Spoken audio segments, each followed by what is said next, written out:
ایک چھوٹی سی مثال ہے، ہر عقل مند انسان اس چیز کو سمجھتا ہے کہ جب آپ بچے کے ہاتھ میں چاقو دیتے ہیں تو اسے اس کے خطرات سے بھی آگاہ کرتے ہیں کہ کون سی چیزیں ہمیں خطروں سے روکتی ہیں اور کون سی چیزیں ہمیں خطرات میں ڈالتی ہیں۔ اسے یہ بھی بتاتے ہیں کہ میرے لال اس چاقو سے سیب بھی کاٹا جاتا ہے، اس چاقو سے کوئی پھل بھی کاٹا جاتا ہے، اور اگر تم نے احتیاط نہ کیا تو یہی چاقو تمہاری انگلی کو بھی کاٹ سکتا ہے۔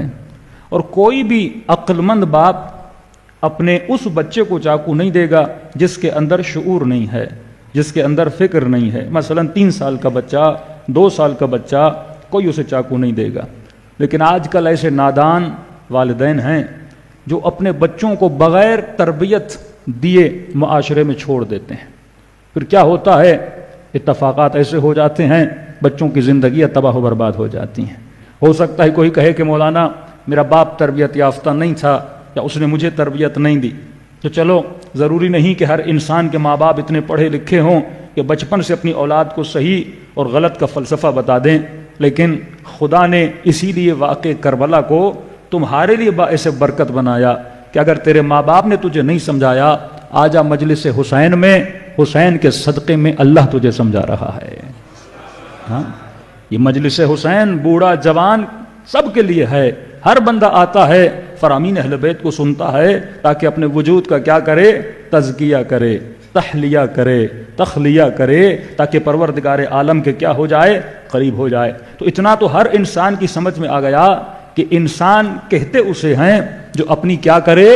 تربیت کرے۔ اور تربیت کرنے کے لیے بہترین مربی وہ بن سکتا ہے جو بہترین مدیر ہو، بہترین مینیجر ہو۔ مدیر تو فارسی کا لفظ ہے، آپ لوگوں کو سمجھ آنا چاہیے۔ جو بہترین مدیر ہے، جو کسی ادارے کو چلانے کی صلاحیت رکھتا ہے، تو بہترین مدیریت اپنے وجود کی مدیریت ہے، بہترین مدیریت اپنے احساسات کی مدیریت ہے، بہترین مدیریت اپنے شہوات کی مدیریت ہے۔ پہلے یہ دیکھو اللہ نے تجھے کیا دیا؟ قوہ لامسہ دیا، چیزوں کو مس کر سکتے ہو، ٹچ کر سکتے ہو۔ ہاں، قوہ شامہ دیا، چیزوں کو سونگھ سکتے ہو۔ دیکھنے کی طاقت دی، چیزوں کو دیکھ سکتے ہو۔ قوہ سامعہ دیا، سننے کی تجھے پاور دی، آوازوں کو سن سکتے ہو، کتابوں کو پڑھ سکتے ہو، ٹانگیں دی، مختلف جگہوں پہ سفر کر سکتے ہو۔ اب ان کو مینیج کرنا ہے کہ مجھے کس چیز کو دیکھنا ہے، کس چیز کو نہیں دیکھنا۔ یہ اللہ نے ہاتھ دیا ہے نا کہ ہاتھ میں ہر کسی کو لگا سکتا ہوں، فرمایا نہیں، یہ ہاتھ صرف محرم کو لگ سکتا ہے، نامحرم کو نہیں لگ سکتا۔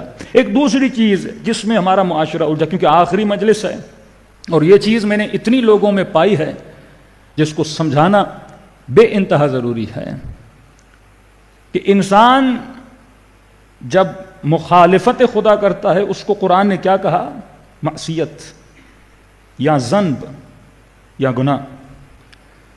لیکن علماء فرماتے ہیں کہ سب سے بڑی عجیب چیز جو گناہ میں پائی جاتی ہے وہ یہ ہے کہ گناہ انسان کرتا ہے۔ مثلا خدا اسے یہ بولتا ہے کہ نامحرم کی طرف نہ دیکھ، مثال ہے، شراب نہ پی، زانی نہ بن، رشوت نہ لے، غیبت نہ کر، یہ کرتا ہے، اس کو کہتے ہیں ذنب۔ اب عالم تعجب یہ ہے کہ خدا یہ بولتا ہے کہ اگر تو نے گناہ کیا تو تو نے خدا کے ساتھ معصیت کی، یعنی تو نے میرے ساتھ برا کیا۔ تو فرماتے ہیں اگر گناہ میں نے کیا، اس سے اللہ کا لینا دینا کیا ہے؟ اگر میں اپنا نقصان کر رہا ہوں تو اللہ یہ کیوں بولتا ہے کہ تو نے گویا میرا نقصان کیا ہے، گویا تو نے میرے ساتھ معصیت کی ہے۔ 2 لفظ ہیں، ذنب اور معصیت۔ ذنب عربی میں مطلب کیا ہے؟ جو چیز دنبالے وار ہو، مطلب جب کوئی آپ کام کرتے ہو اس کا کوئی نہ کوئی ریئیکشن ہوتا ہے، جسے سائیڈ ایفیکٹ بولتے ہیں۔ اگر تو گناہ کرے گا اس کے سائیڈ ایفیکٹ ہیں۔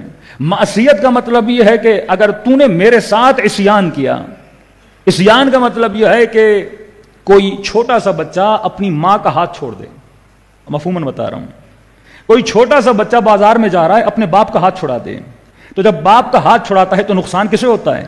بچے کو ہوتا ہے۔ اگر چھوٹا سا بچہ بازار میں گم ہو جائے گا، اس کو چلانے والا کون ہے؟ اس کا والد ہے۔ لیکن لوگ فرماتے ہیں یہ بات سمجھ میں نہیں آتی۔ یہ بالکل ایسے ہے کہ ایک بندہ قصاب کی دکان پہ جائے اور قصاب جو گوشت کو کاٹ رہا ہے یہ اپنا ہاتھ اس کے سامنے رکھ دے اس کی چاروں انگلیاں کٹ جائیں اور خدا یہ کہے کہ تو نے میرے ساتھ عصیان کیا ہے. یہ بول تو سکتا ہے خدا میں نے اپنی انگلیاں کاٹی ہیں, تکلیف مجھے ہوئی ہے, تجھے کیوں برا لگ رہا ہے؟ کہ بیچ میں خدا خود کو کیوں لاتا ہے؟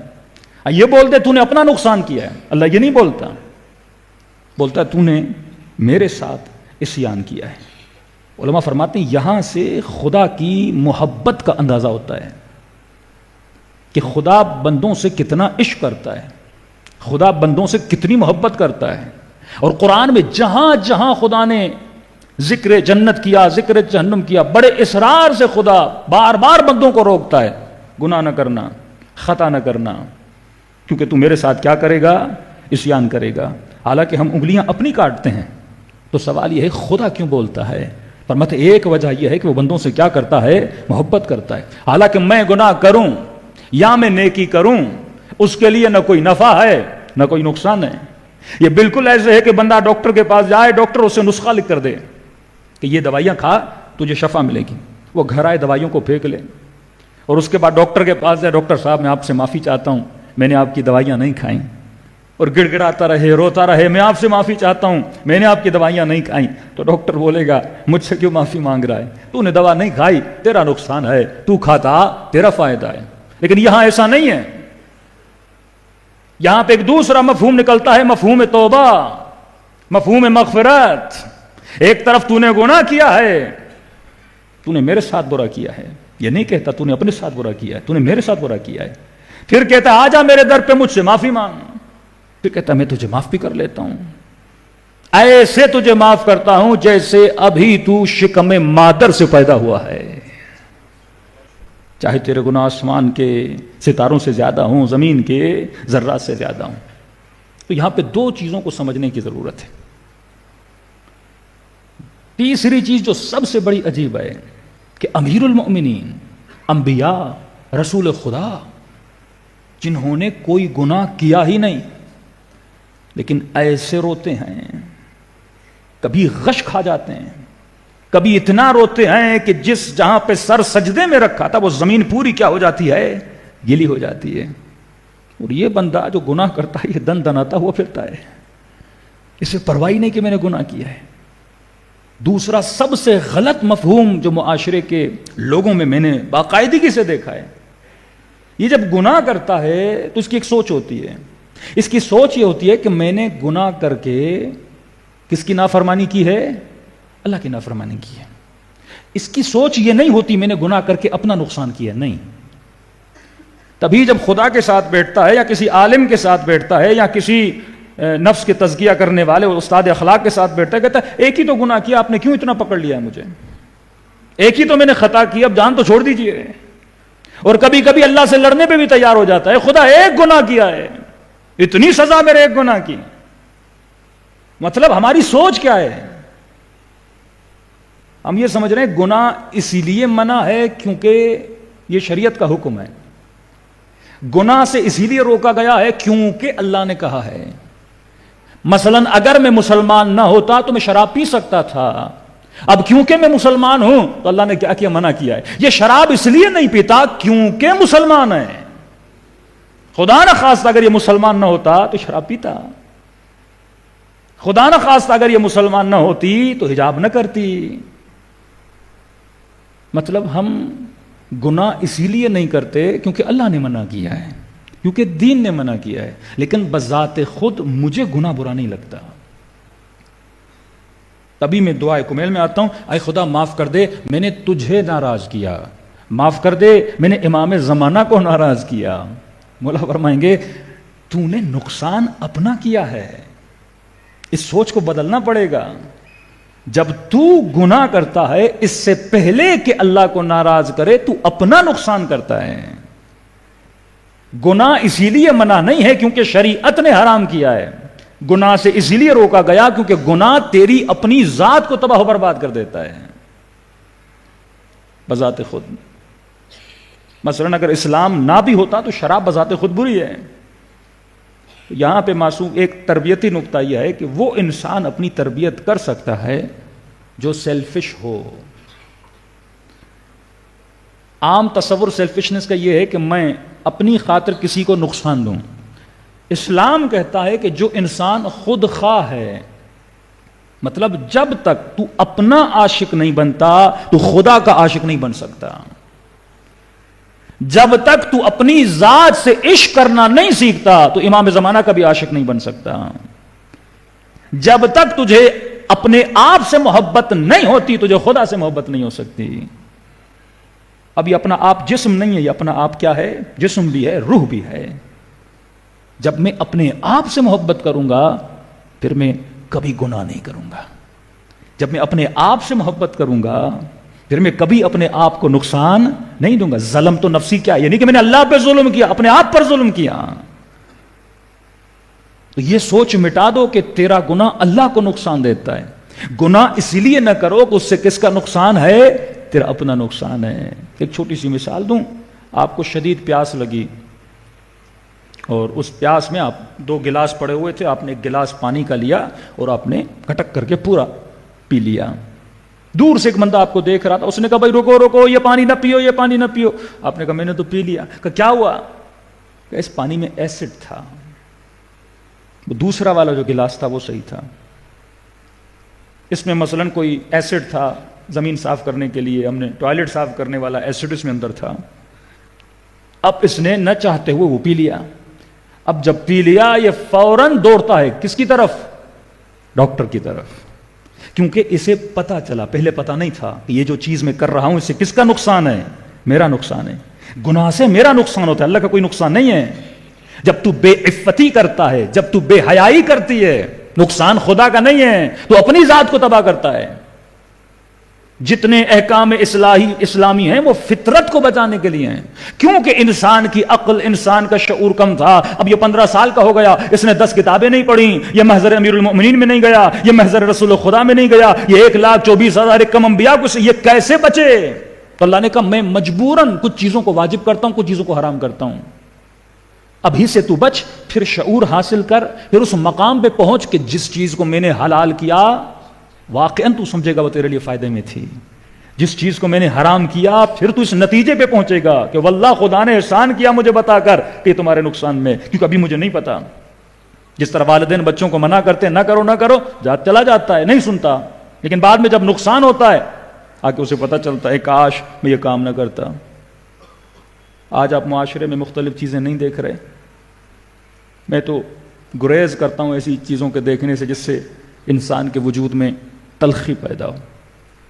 لیکن منع کرنے کے بعد بھی لوگ کئی چیزیں ہمیں بھیج دیتے ہیں. یہی جو خاتون فیصل آباد میں ایک واقعہ پیش آیا نا، جب انسان اپنی تربیت نہ کرے، ہاں کسی مرد نے اس پہ ظلم نہیں کیا، عورت نے عورت پہ ظلم کیا. کل میں نے کہا نا کرامت انسان، جب آپ کسی انسان کو، لیکن سوال ہے اس کے ساتھ یہ سب کچھ ہوا کیوں ہوا؟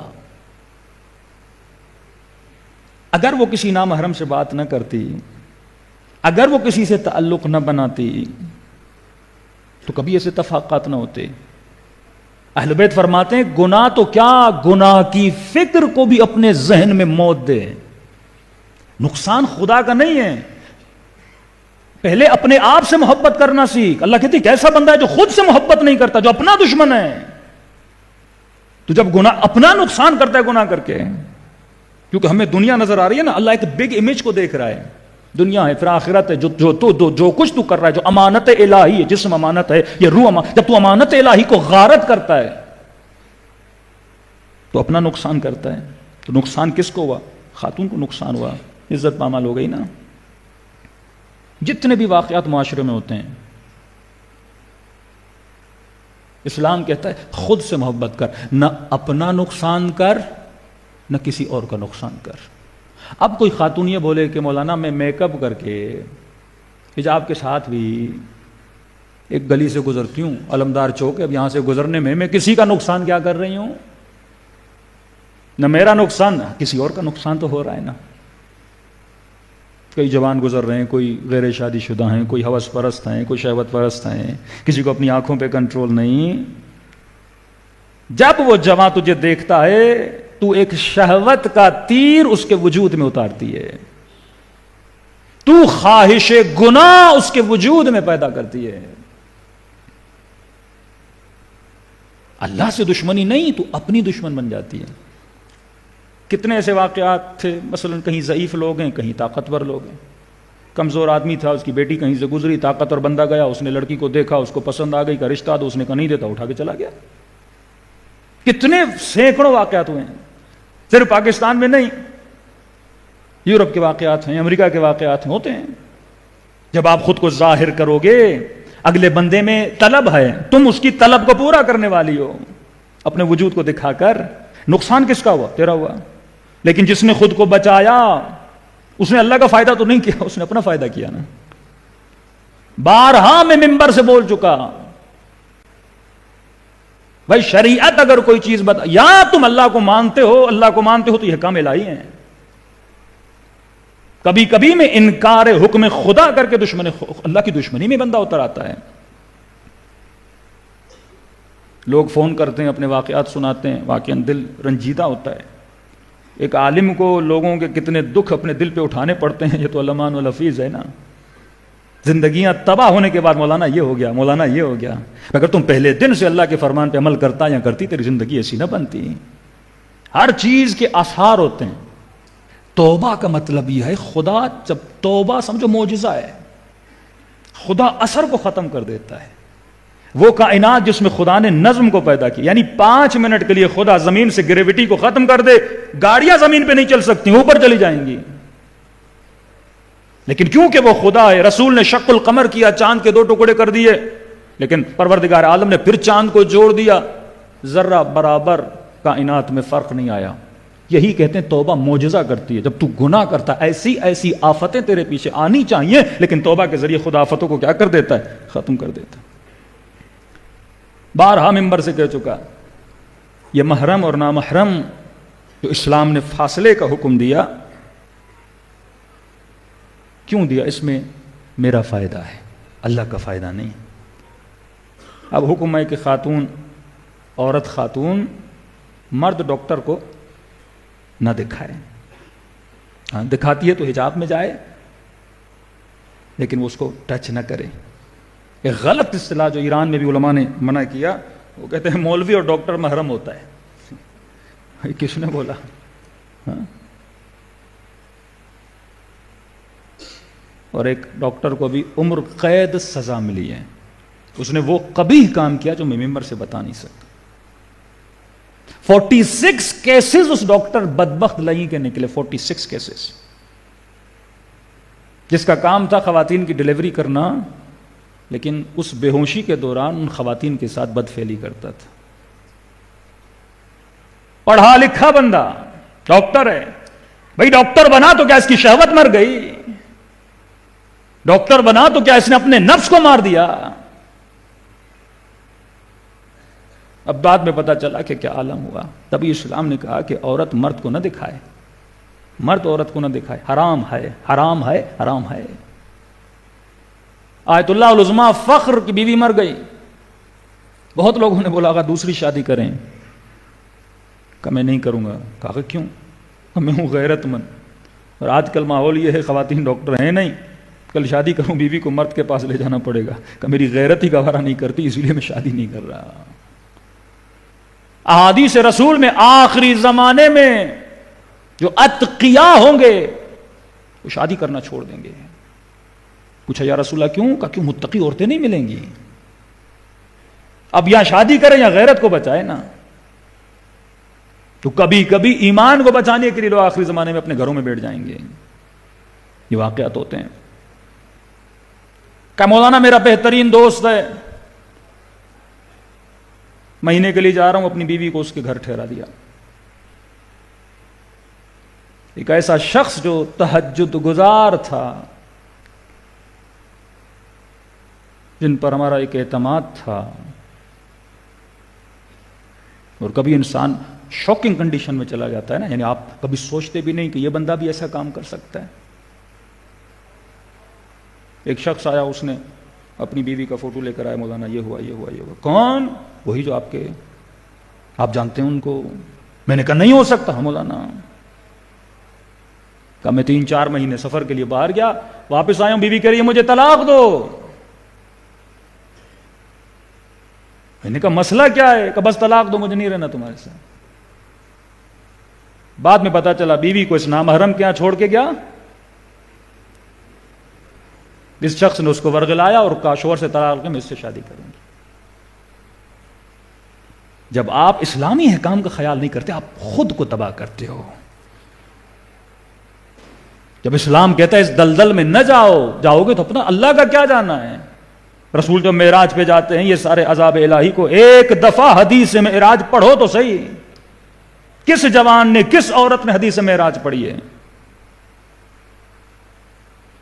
ہم گناہ اس لیے نہیں کرتے کیونکہ دین نے منع کیا ہے، کیونکہ اللہ نے منع کیا ہے، کیونکہ مولانا کہہ رہے ہیں کہ یہ نہ کرو، اللہ یعنی گناہ اس لیے نہیں کرے کیونکہ جہنم سے بچیں، ثواب اس لیے کر رہے کیونکہ جنت میں جائیں۔ گناہ اس لیے نہ کرو کیونکہ اس میں تیرا نقصان ہے، جنت کی وجہ سے نہیں، جہنم کی وجہ سے نہیں۔ تھوڑا سا اپنے بھی عاشق بنو، اپنی ذات کو بھی بچاؤ۔ یہاں بقا روح ہے، جب تک خود کو نہیں بچائے گا کبھی بھی اپنے وجود کو کامل نہیں کر پائے گا۔ صلوات پڑھے محمد و آل محمد پر۔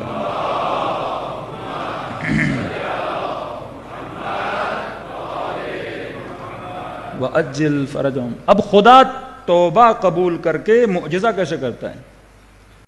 اب اس نے غلطی سے وہ پانی کا گلاس پی لیا، جیسے سے پتا چلا نا کہ میں نے تو زہر پی لیا ہے، تو اس کے چہرے کا رنگ سفید ہو جاتا ہے۔ زہر پیا مطلب مر جاؤں گا۔ علماء فرماتے ہیں یہی چہرے کی سفیدی ہوتی تھی اہل بیت علیہ الصلوۃ والسلام کی جب وہ استغفار کرتے تھے۔ امام حسن کے چہرے کا رنگ صاحب فرماتے ہیں زرد ہو جاتا تھا جب استغفار کی محفل میں بیٹھتے تھے۔ جناب سیدہ کے لیے ترتعش وجودها، بی بی کے وجود کی ہڈی ہڈی ہلتی تھی جب حضور خدا میں بیٹھتے تھے، کانپتے تھے، جب اس کے جاہ و جلال کو دیکھتے تھے کانپتے تھے۔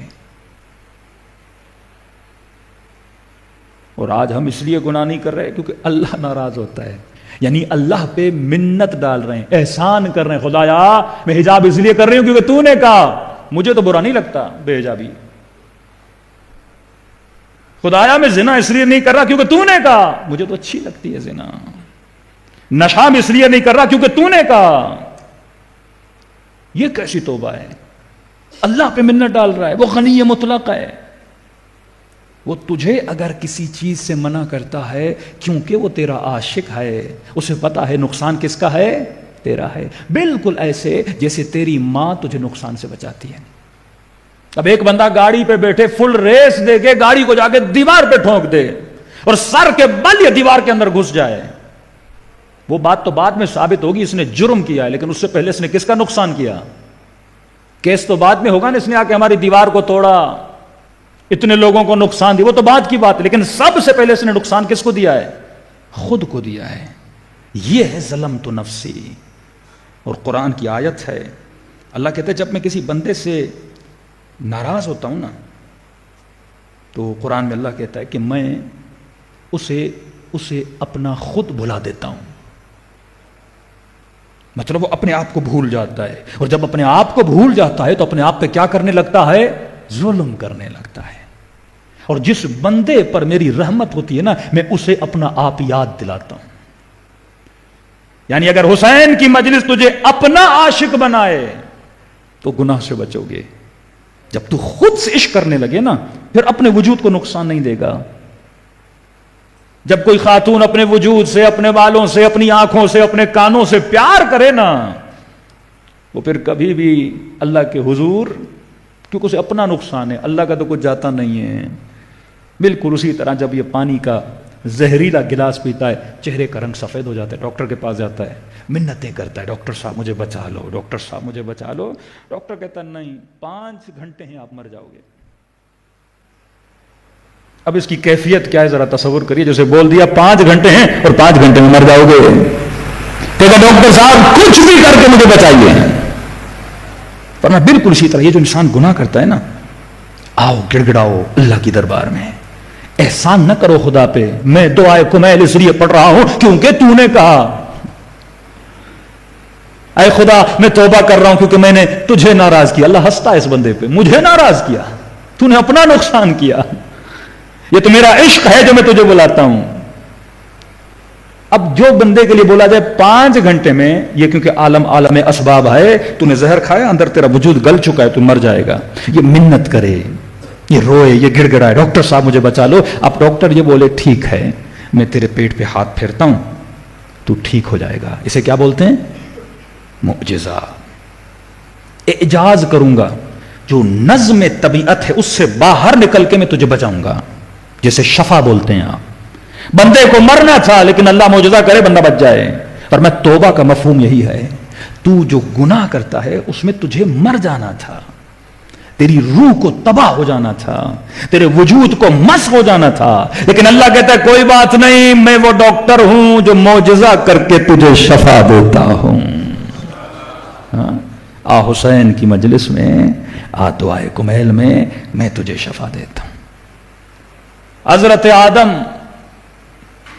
قرآن کی آیت ہے، ایک آدم میں نے تجھے ایک ایسی جگہ رکھا ہے جہاں بھوک نہیں لگے گی، تجھے ہر کھانا موجود ہے، پیاس نہیں لگے گی، میں نے ہر شربت تیرے لیے رکھا ہے.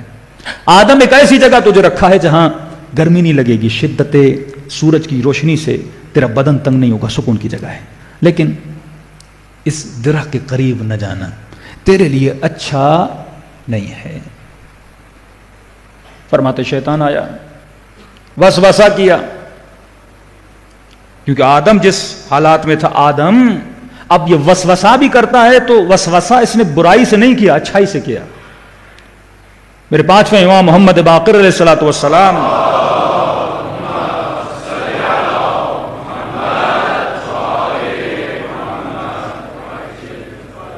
میرے مولا فرماتے ہیں کہ شیطان نے برائی سے آدم کو یہ کام نہیں کروایا، اچھائی سے. آدم اس درخت کے قریب جاؤ تو ہمیشہ کے لیے، یعنی جس لذت میں ابھی ہو یہ لذت باقی رہے گی، اس سے کبھی باہر نہیں نکلو گے. تو امام سے کہا مولا آدم تو نبی ہے، اس نے گناہ کی ذنب کیوں؟ معصوم نے کہا نہیں، گناہ نہیں کیا تھا آدم نے. فعصا ہے نا قرآن میں، فعصا، عصیان کیا. عصیان کا مطلب اس نے اللہ کو چھوڑ دیا تھوڑی دیر کے لیے. وَاعْتَصِمُوا بِحَبْلِ اللَّهِ، حبل الہی کو تھامے رکھو، یہ رسی تجھے جنت تک پہنچائے گی. ایک لمحے کے لیے رسی کو چھوڑے گا نا، شیطان اپنی رسی تیرے ہاتھ میں دے دے گا. دوسرا معصوم نے فرمایا، اللہ نے بتایا تھا آدم کو کہ اس شیطان کی بات کو نہ سننا، لیکن اس وقت آدم کے ذہن سے یہ بات نکل گئی تھی. تیسرا معصوم نے فرمایا، اس شقی بدبخت نے اللہ کی قسم کھائی تھی، جھوٹ بولا تھا. اب آدم دنیا میں نئے نئے آئے، ایکسپیرینس تو تھا نہیں کہ جھوٹا بھی ہوتا ہے. ایک بندہ سادہ، اس کو دنیا سادہ بولتی ہے نا، مطلب جو ہر بندے کی بات کو مان لیتا ہے. وہ کہتا ہے بھائی مسلمان ہے، حسن ظن کرتا ہے، جھوٹ بولتا ہوگا. وہ کہتا ہے یہ سادہ ہے. ہمارے یہاں چالاک کون ہے؟ جو ہر سچی بات کو جھوٹا مانے، جو ہر بندے پہ شک کرے، وہ کہتے ہیں چالاک ہے بڑا. آدم پیدا ہوئے، پاک وجود، پاک فطرت، نہ کبھی کسی کا برا سوچا، نہ کبھی آدم نے سوچا کہ علی اللہ میں کبھی جھوٹ بولوں گا. تو وہ ظاہر اچھا آدمی سب کو کیا سمجھتا ہے؟ اچھا سمجھتا ہے. اور قسم کھائی، مجھے خدا کی عزت کی قسم ہے آدم، اس درخت کے پاس جاؤ جاویداں ہو جاؤ گے. کا قسم سنی، اللہ کی سنی، وہ بیچارہ آدم چلا گیا. لیکن کہتے ہیں جب آدم نے یہ خطا کی، جسے خدا نے جنت میں لباس دیا، بدن عریان نہیں تھا، سب کچھ، لیکن اس کے بعد خدا کہتا ہے جب آدم نے خطا کی، توبہ کی، میں نے توبہ قبول کی، پھر میں نے آدم کو چنا اور اسے نبی بنا دیا.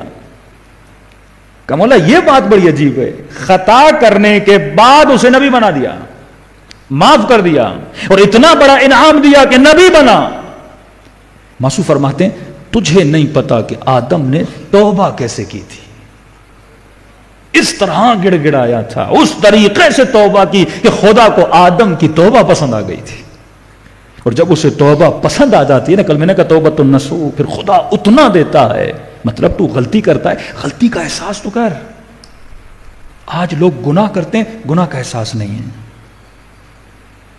پھر مولا دنیا گناہ کر رہی ہے، ہم نے تو چھوٹا گناہ کیا ہے، اس گناہ کا کیا ہوگا؟ معصوم فرماتے سب سے بڑا گناہ یہ ہے کہ بندہ اپنے گناہ کو چھوٹا سمجھے.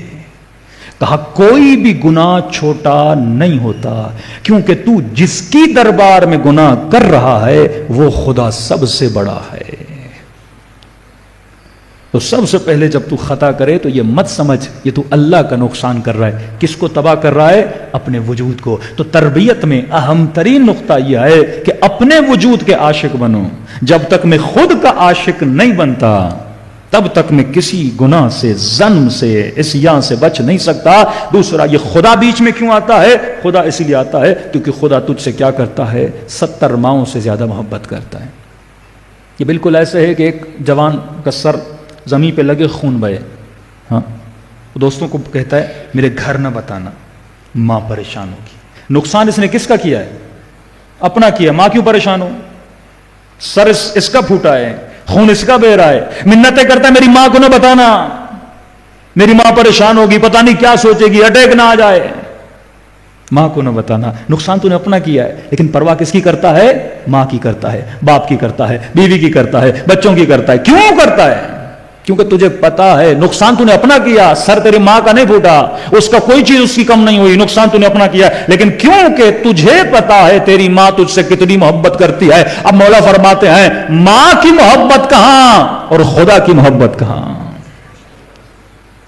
جو ہزاروں ماؤں سے زیادہ تیرا عاشق ہے، تجھ سے محبت کرتا ہے، وہ کیسے دیکھے کہ تو اپنا نقصان کر رہا ہے؟ تبھی وہ خود کو بیچ میں لاتا ہے کہ اے بندے یہ کام نہ کر، اس میں میرا نقصان نہیں ہے، اس میں تیرا نقصان ہے۔ تو جب گناہ کرو تو یہ ذہن سے عقیدہ نکال دو، اسلامی سوچ نکال دو، احکام نکال دو کہ میں گناہ اس لیے نہ کروں کیونکہ حکم ہے، کیونکہ میں مسلمان ہوں۔ نہیں، گناہ اس لیے نہ کرو، فور دا فرسٹ اسٹیپ اس لیے نہ کرو کیونکہ اس میں کس کا نقصان ہے؟ تیرا نقصان ہے۔ دوسرا اسٹیپ یہ ہے کیونکہ وہ تیرا خالق ہے۔ حضرت نوح نے بد دعا کی، اے خدا اس قوم کو تباہ کر دے۔ جبرائیل آیا انسانی لباس میں حضرت نوح کے پاس۔ نوح مٹکے بناتے تھے، مٹی کے برتن بناتے تھے، کہا کہ مجھے مٹکا دو، بنا کے دیا، پیسے دیے۔ نوح کے سامنے جبرائیل نے مٹکے کو توڑ دیا، نوح دیکھ رہے ہیں، کہ دوسرا دو، پیسے دیے، دوسرا دیا، پھر نوح کے سامنے دوسرا مٹکا توڑ دیا، تیسرا توڑ دیا، چوتھا توڑ دیا، 6-7 مٹکے توڑ دیے۔ نوح نے کہا کیا کر رہے بندے خدا؟ کہا کیوں؟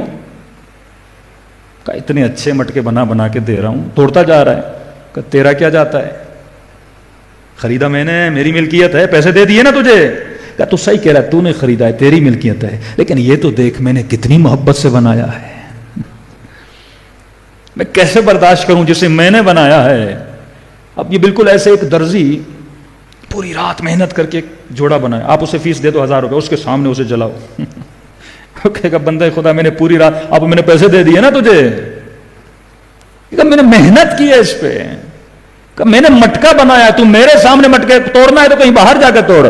کہا نو میں جبرائیل ہوں، تیرے رب کا پیغام لے کر آیا ہوں، تو نے مٹکا بنایا اسے توڑتا ہوا نہیں دیکھ سکتا۔ اللہ کہتا ہے تو بد دعا دے رہا ہے، بندے میں نے بنائے ہیں۔ تو یہ مت سمجھ ان بندوں کو جب میں عذاب کرتا ہوں تو میں خوش ہوتا ہوں، کتنی محبت سے میں نے ان کو بنایا، کتنے عشق میں نے بنایا۔ اب یہ بندہ دن دناتا ہوا اللہ کی مخالفت کرے، کس سے دکھ دے رہا ہے تو؟ پہلا تو اپنا نقصان کر رہا ہے، اس کے بعد پروردگار عالم کو دکھا رہا ہے، کیونکہ اس نے تیرے وجود کو سالم فطرت دے کر پیدا کیا۔ کہا کوشش یہ کرنا جیسی فطرت دی ہے ویسی فطرت وہاں پہ لے کر آنا۔ صلوات پڑھے محمد و آل محمد پہ۔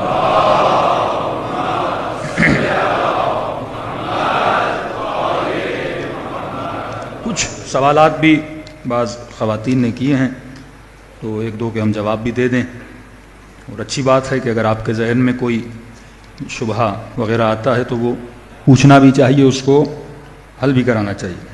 ایک مولانا نے کہا مولانا آپ نے ایک حدیث پڑھی کہ جب عورت کو دفن کیا جائے گا تو ملائک ہنستے ہیں ان عورتوں پر جو پوری زندگی بد حجاب ہو کر گھومی، بے پردہ ہو کر گھومی، اور ملائک ہنستے ہیں کہ پوری زندگی بد حجاب تھی، اب کفن میں لپیٹا جا رہا ہے، اور جس وقت خود کو لپیٹنا تھا تو نہیں لپیٹا، اور اب اس کو لپیٹ لپیٹ کے بڑے حجاب میں، ہاں کوئی مسلمان ڈانسر ہو، کوئی ایکٹریس ہو، پوری زندگی اڑیا رہی، مر جائے مولانا صاحب آئیے، کیا کرنا ہے؟ کفن میں لپیٹنا ہے اس کو۔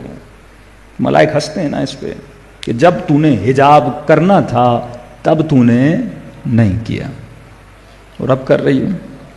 تو انہوں نے کہا کہ مولانا اب کیا اسلام میں لڑکی کا کوئی اجازت نہیں کہ وہ اپنا کیریئر بنائے، مثلا جاب کرے؟ ہم نے کہا جو خاتون بد حجاب ہو کر گھومیں، آپ کیریئر بنائیں، کوئی آپ کو کیریئر بنانے سے منع نہیں کرتا، لیکن خواتین کس فیلڈ میں جائیں یہ بھی اسلام نے بتایا۔ آپ کو ہر فیلڈ میں جانے کی اجازت نہیں ہے۔ اب ایک پاکستانی خاتون ہے، وہ سوئمنگ میں اس نے کوئی میڈل ویڈل جیتا، ٹی وی پہ آ رہا تھا۔ اب یہ ملک کے لیے میڈل نہیں، جہنم کا میڈل جیت کے لا رہی ہے، کہ مسلمان خاتون ہے، پوری ننگی ہو کے پانی میں نہا رہی ہے اور دنیا دیکھ رہی ہے، پاکستانی خاتون۔ یہ بدبخت خوش ہو رہے ہیں، کس پہ خوش ہو رہے ہیں؟ اللہ کو خوش کر کے، شیطان کو خوش کر کے۔ مطلب اس خاتون کو نہیں پتا کہ میں اپنا نقصان کر رہی ہوں چند پیسوں کے لیے۔ اگر یہ اتنی محنت راہ خدا میں کرتی تو دنیا بھی بنتی، آخرت بھی بنتی۔ اب خواتین کن شعبوں میں جائیں؟ دیکھیے اللہ نے آپ کو بہترین جو خواتین، ایموشنز آپ میں بہت ہیں، عواطف آپ میں بہت ہیں، مربی آپ بہترین بن سکتی ہیں۔ مرد کی ذہنیت کلیات میں ہوتی ہے، کلی چیزوں کو دیکھتا ہے، عورت جزیات کو دیکھتی ہے۔ مطلب چھوٹی چھوٹی چیزیں عورتوں کو یاد رہتی ہیں، مردوں کو یاد نہیں رہتی ہیں۔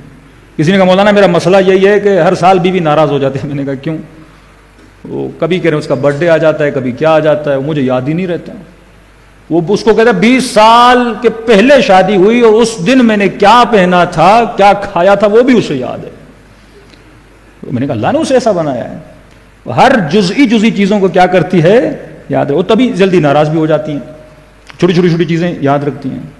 تو یہاں پہ وَلْيَعْفُوا وَلْيَصْفَحُوا پھر وہ حکم بھی ہے کہ اپنی نیچر کو دیکھو، پھر ماحول کو دیکھو، پھر شوہر کو دیکھو، پھر اس کی نیچر کو دیکھو، اس حساب سے چلنا ہوتا ہے۔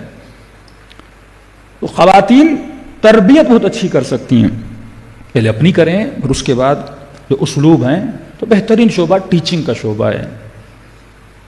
ایسا اسکول جو واقعاً اچھا اسکول ہو، شیعہ اسکول ہو، وہاں پہ جائیں۔ الحمدللہ پاکستان میں چھٹی کے بعد جو خواتین الگ ہوتی ہیں، مرد الگ ہوتے ہیں، ایسی جگہ پہ چلی جائیں۔ کوئی ایسا کام جس میں زیادہ مردوں کے ساتھ اختلاط نہ ہو۔ اب انہوں نے کہا مولانا مجھے پائلٹ بننا ہے۔ اب دیکھا جائے گا اس میں جو پائلٹوں کا جو لباس ہوتا ہے وہ لباس حیا نہیں ہے، پینٹ شرٹ پہننی پڑتی ہے اس میں۔ ہاں تو ایسے شعبے میں جائیں جو شعبے جس میں آپ کے حیا کو نقصان نہ پہنچے نا، کیونکہ آپ نے سفر ابدیت کرنا ہے۔ آپ نے یہ سوچ نکال دینی ہے مجھے کیا پسند ہے، آپ نے یہ دیکھنا ہے کس چیز سے میری بقا ہوگی اور میری آخرت بنے گی۔ دوسری چیز عرض کروں خواتین کے لیے کہ کئی لوگ آئے مولانا بچیوں کو دینی تعلیم کے لیے بھیجنا ہے، ادھر کرنا ہے، وہ کرنا ہے۔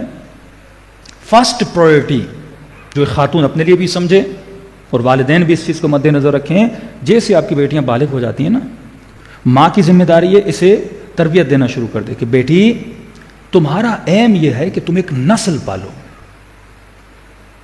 عورت کی خدا نے یہ ذمہ داری رکھی نہیں ہے کہ وہ کمائے، اس کی ذمہ داری نہیں ہے۔ ہم جا کے کماتی ہیں وہ الگ بات ہے۔ اتنی مہنگائی کر دی، اتنا ماحول بگاڑ دیا کہ عورتوں کو زبردستی گھروں سے نکالا جائے۔ اب نکلے گی تو بے حیائی پھیلے گی، معاشرے میں آئے گی، مرد اور عورت مختلف ہوں گے تو آٹومیٹیکلی حیا ختم ہو جائے گا نا۔ ایک وہ عورت جو کبھی کسی مرد کے سامنے نہیں جاتی تھی، حیا تھا، پھر پہلے ایک آفس میں گئی، ایک مرد سے اس کی بات ہوئی، پھر روڈ پہ گئی، پھر دکاندار سے بات ہوئی، پھر اس سے آہستہ آہستہ حیا کیا ہوتا جاتا ہے، یعنی جو کبھی ہے وہ نارمل ہوتا جاتا ہے، مطلب بالکل نشے کی طرح ہے۔ اب جو آدمی ریگولر شرابی ہے اس پہ تو شراب اثر ہی نہیں کرتا، جس نے نہیں پیا اس پہ اثر کرے گا، جو ریگولر چرسی ہے۔ دوسرا مسئلہ، ہم کیوں اپنی خطاؤں پہ راضی ہو جاتے ہیں؟ مطلب میں گناہ بھی کر رہا ہوں، مجھے پتا ہے میں خطا کی ہے، میں نے گناہ کیا ہے، میں سکون سے ریلیکس بیٹھا ہوں۔ ہاں بھائی زندگی کیسی گزر رہی ہے؟ الحمدللہ تعجب ہوتا ہے. ایک ڈانسر ایکٹر سے پوچھا گیا زندگی کیسی گزری؟ الحمدللہ. تجھے تو شیطان کا شکر ادا کرنا چاہیے، اللہ نے تجھے ڈانسر بنایا ہے. تو ان کا حال وہی ہے. کبھی ہمیں نہیں لگتا نا، وہ کہتے سب اللہ نے دیا، دولت دی ہے، شہرت دی ہے، سب کچھ دیا ہے. اے انسان غافل، تجھے یہ نہیں پتا تو لمحہ لمحہ اللہ کی مخالفت کر، اپنے وجود کو اندر سے تباہ کر رہا ہے، اپنے روح کرامت انسانی کو ذلیل کر رہا ہے. اب کوئٹہ کا نہیں پتا، میں ایک دفعہ پشاور گئے تھے ہم، تو ایک سڑک تھی، پوری سڑک پہ نشائی بیٹھے ہوئے تھے، پوری سڑک، وہ سوئیوں والے، پتہ نہیں کس کس حال والے، ریلیکس. اس سے انٹرویو لیا، بھائی زندگی کیسی گزر رہی ہے؟ کہا شکر الحمدللہ. جب بندہ اس نشے پہ راضی ہو جائے، میں نے کہا نا ویسٹرن سوسائٹی انسان کو حیوان رام بناتی ہے، جیسے گدھا گھوڑا، جو کہو کرتے جائے کرتے جائے، سوچنے کی طاقت نہ ہو کہ جو میں کر رہا ہوں اس میں میرا نقصان ہے یا فائدہ ہے. اسلامی سوسائٹی انسان کو بیدار کرنا چاہتی کہ سوچ، کوئی قیامت بھی ہے، کوئی سفر ابدیت بھی ہے، سب کچھ دنیا نہیں ہے، سب کچھ جاب اور سیلری نہیں ہے، سب کچھ لگژری لائف نہیں ہے. مرو گے اور قبر میں لٹایا جائے گا، کیا لے کر جا رہے ہو؟ تجھے پرواہ نہیں کہ تو دن رات گناہ میں ہے، تجھے پرواہ نہیں کہ تو نے اللہ کی مخالفت کی ہے. یہ اس نشائی کی طرح ہے جو ڈیلی نشہ کرتا ہے پر اسے محسوس نہیں ہوتا. آج میں وہ نام لکھنا بھول گیا، جرمنی میں آج جلوس نکلا ہے، جرمنی میں لوگوں نے پروٹیسٹ کیا ہے. ایک وہ نئی ٹیم نکلی ہے، وہ پتہ نہیں مجھے نام ذہن میں نہیں آ رہا، میں نے لکھا ہوا تھا لایا نہیں میں. کس چیز کا جلوس نکلا؟ کہ ہمیں اجازت دی جائے کہ انسان حیوان سے شادی کرے. وہ تصویریں بنائی ہیں، ایک تصویر پہ انسان ہے، دوسری تصویر بھی انسانی ہے لیکن اس میں پونچھ لگی ہوئی ہے، اور ساتھ میں کوئی کتا لے کر آیا، کوئی کیا لے کر آیا. یعنی ہمیں اجازت دی جائے کہ آدمی کتے سے شادی کرے. یعنی انسان اور حیوان آپس میں جنسی تعلقات بنائیں. یہ معاشرہ کہاں جا رہا ہے؟ یہ آخری زمانہ ہے. تو کہاں جا رہا ہے؟ تو اپنی انسانیت کو کہاں تک لے کر جا رہا ہے؟ یہ ذنب ہے جب تو گناہ کرتا ہے نا. اسلام سمجھاتا یہ اچھا یہ برا ہے. ویسٹرن سوسائٹی کا ایک اصول ہے، کہتے کوئی چیز بری نہیں، ریلیکس رہو، کوئی چیز بری نہیں، جو تجھے اچھا لگے وہ اچھا ہے، کر جو تیرے من میں آتا ہے. کون ہے تجھے روکنے والا؟ یہ مولوی، یہ دین، یہ تیرے وجود میں فیئر پیدا کرتے ہیں، ڈر پیدا کرتے ہیں. ڈر سے آزاد ہو جاؤ. بالکل ایسے بندہ گاڑی چلائے تو کیا بریک کیا ہوتی ہے، سگنل کیا ہوتا ہے، چلا ریس دے کے، خود کو بھی تباہ کرے گا، معاشرے کو بھی تباہ کرے گا. انحطاط فکری طور پہ انسان کو زوال میں لا کے کھڑا کر دینا.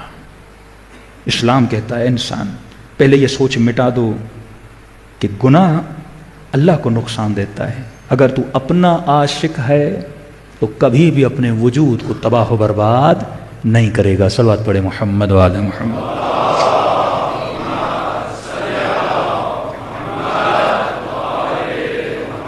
بار دیگر صلوات پڑھے محمد و آل محمد.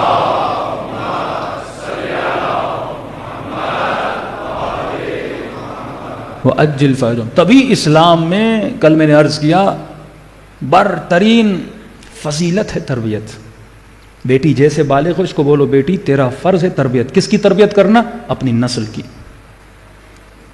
پہلا ہم، پہلا غم، پہلی فکر ایک والد کو یہ ہونی چاہیے کہ میں جلدی سے جلدی اپنی بیٹی کی کیا کراؤں؟ شادی کراؤں. تجھ پر یہ واجب نہیں کہ تو مثلا ڈاکٹر بنے، انجینئر بنے. پہلی چیز یہ ہے کہ تو کیا کرے؟ شریک حیات تلاش کرے، اچھی نسل پیدا کرے. اب کیونکہ تربیت میں اس چیز کا بڑا اثر ہے. اب کئی لوگ ہیں جنہوں نے صرف ایک بچہ پیدا کیا، یہ بھی فکر اسلامی فکر نہیں ہے. کیونکہ تربیت 4-5 بچوں کے بیچ میں ہوتی ہے. ایک بچے کو تم صحیح تربیت نہیں دے سکتے. مثال دوں، آپ کو صرف ایک بچہ ہے، خدا نہ خواستہ کسی نے صرف ایک ہی بچہ پیدا کیا اور اسٹاپ لگا دیا، اپنی نسل کو ختم کر دیا. اب اس بچے کو میں نے سکھانا ہے کہ بیٹا سوری بھی ایک چیز ہوتی ہے، کسی کو سوری بولنا، ہاں معذرت چاہتا ہوں، یہ اس بچے کو کیسے سکھائیں گے؟ جب 2-3 بچے ہوتے ہیں تو ایک بچہ غلطی کرتا ہے تو اسے بتاتے ہیں اب اسے سوری بول، اب بچے کو کیسے سمجھائیں؟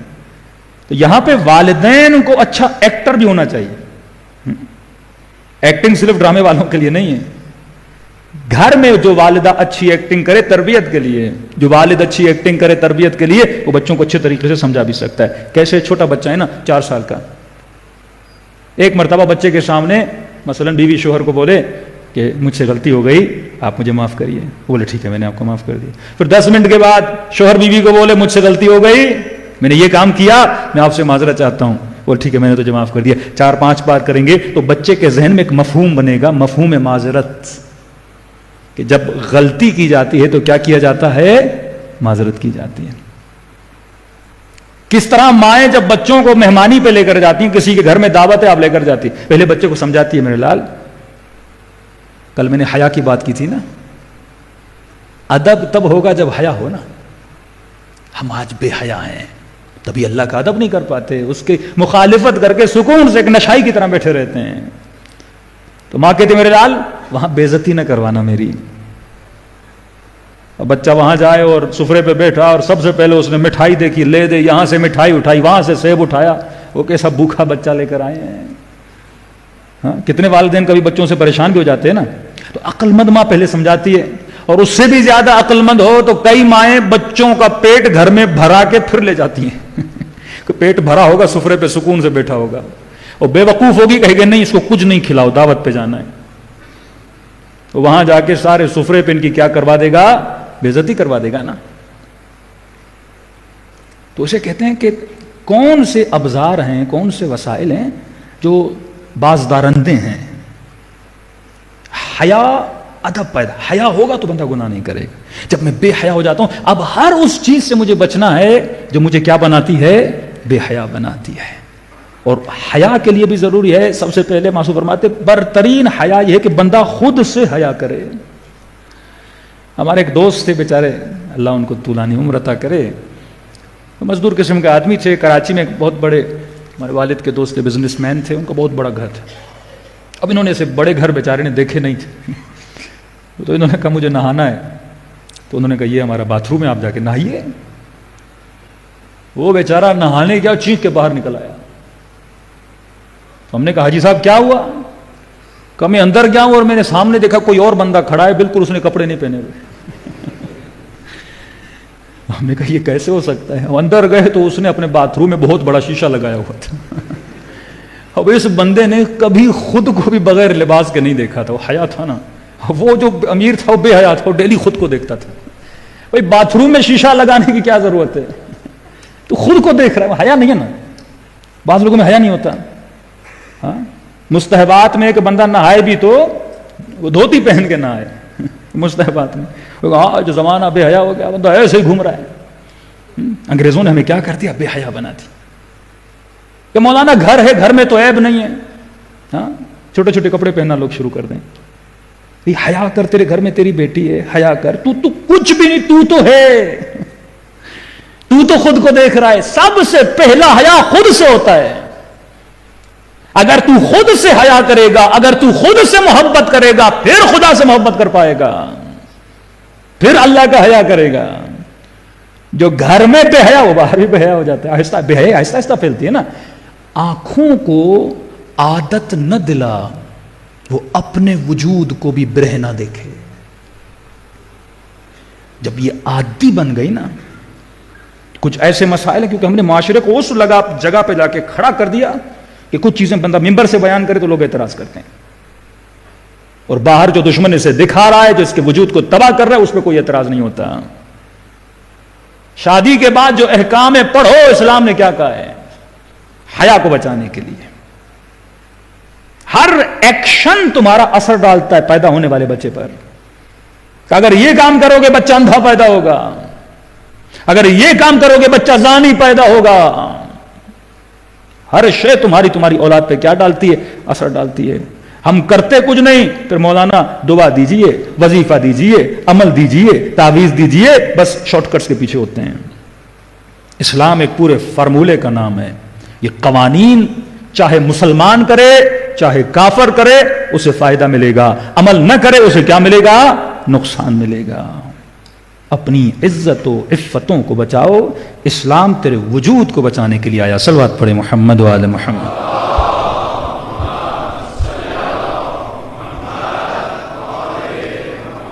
وَأَجِّلْ فَرَجًا. واقعاً یہ آخری زمانہ ہے جس میں ہم جی رہے ہیں. ایک نقطہ اور زحمت کو تمام کروں. جب رسول خدا مکے میں آئے تو مکے کے رہنے والوں کا مسئلہ تھا کیا؟ کبھی مکے میں رہنے والوں کا مسئلہ یہ نہیں رہا کہ وہ اللہ کو نہیں مانتے تھے. کبھی مکے والوں کا مسئلہ یہ نہیں رہا کہ وہ عبادت نہیں کرتے تھے. وہ تو مرکز عبادت میں بیٹھے ہوئے تھے. ان کا تو کمائی اور روزگار ہی کعبے سے ہوتا تھا. ان سے بڑے تو کوئی عابد ہی نہیں تھے. اور یہ بھی نہیں کہ مکے والے خدا کو نہیں مانتے تھے. وہ مشرک تھے, اللہ کو مانتے تھے لیکن بتوں کو شریک کرتے تھے. یہ ایشو تھا ہی نہیں. دین حنیف والے تھے وہ. اور کبھی انہوں نے یہ بھی نہیں کہا کہ اے محمد ہم اللہ کو نہیں مانیں گے. کبھی یہ بھی نہیں تھا کہ ہم عبادت نہیں کریں گے. کبھی یہ بھی نہیں تھا. آداب کا مسئلہ بھی نہیں تھا مکے میں. ایشو کیا تھا مکے والوں کا؟ ایشو تھا محمد مصطفیٰ. صلی علی محمد. سارا مسئلہ یہ تھا کہ تو اللہ کا نبی ہے. اور اللہ کا سارا زور یہ تھا کہ میرے محمد کو مانو. وہ یہ کبھی عبادت نہیں, عبادت کا مسئلہ نہیں تھا. مہد عبادت میں تھے. طواف بھی کرتے تھے, نذر و نیاز بھی کرتے تھے, سب کرتے تھے. مکہ بکرے کاٹتے تھے, قربانیاں دیتے تھے, بڑی بڑی اونٹ کاٹتے تھے. سخی تھا عرب. کچھ برائیاں تھیں پر عرب سخی تھا. اس کے آداب بھی تھے. مہمان نواز تھا. سارے عرب کا مسئلہ تھا رسول کی ذات. اللہ نے کہا اسے مانو. کہتے تھے نہیں ہم یہ نہیں مانیں گے, تو اللہ کا نبی ہے. یہ مسئلہ سولو کروایا گیا.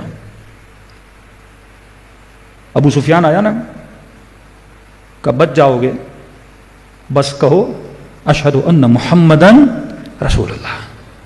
یہ مسئلہ نہیں تھا اشہد ان لا الہ الا اللہ, نہیں, محمد رسول اللہ کہنے پہ یہ برداشت نہیں کرتے. ہم تجھے اللہ کا نبی مانیں. کہا مجھے مانو گے تو عبادت قبول ہے, مجھے مانو گے تو روزے قبول ہیں, مجھے مانو گے تو تیری زحمتیں سب قبول ہیں, مجھے نہیں مانو گے تو سب فالتو ہیں. اور غدیر خم میں نبی نے علی کا ہاتھ بلند کیا, فرمایا من کنت مولا فہذا علی مولا. نبی کے بعد بھی اگر امت میں ایشو تھا, وہ ایشو یہ نہیں تھا کہ نماز پہ مسئلہ تھا, اللہ پہ مسئلہ تھا, رسول پہ مسئلہ تھا, حج پہ مسئلہ تھا. مسلمان کبھی اس چیز میں پڑا ہی نہیں. سارے نماز پڑھتے تھے, روزے رکھتے تھے, حج کرتے تھے, زکات دیتے تھے. ایشو یہ تھا کہ علی کو مانو. علی کو نہیں مانا تو نماز نہیں, منہ پہ ماروں گا.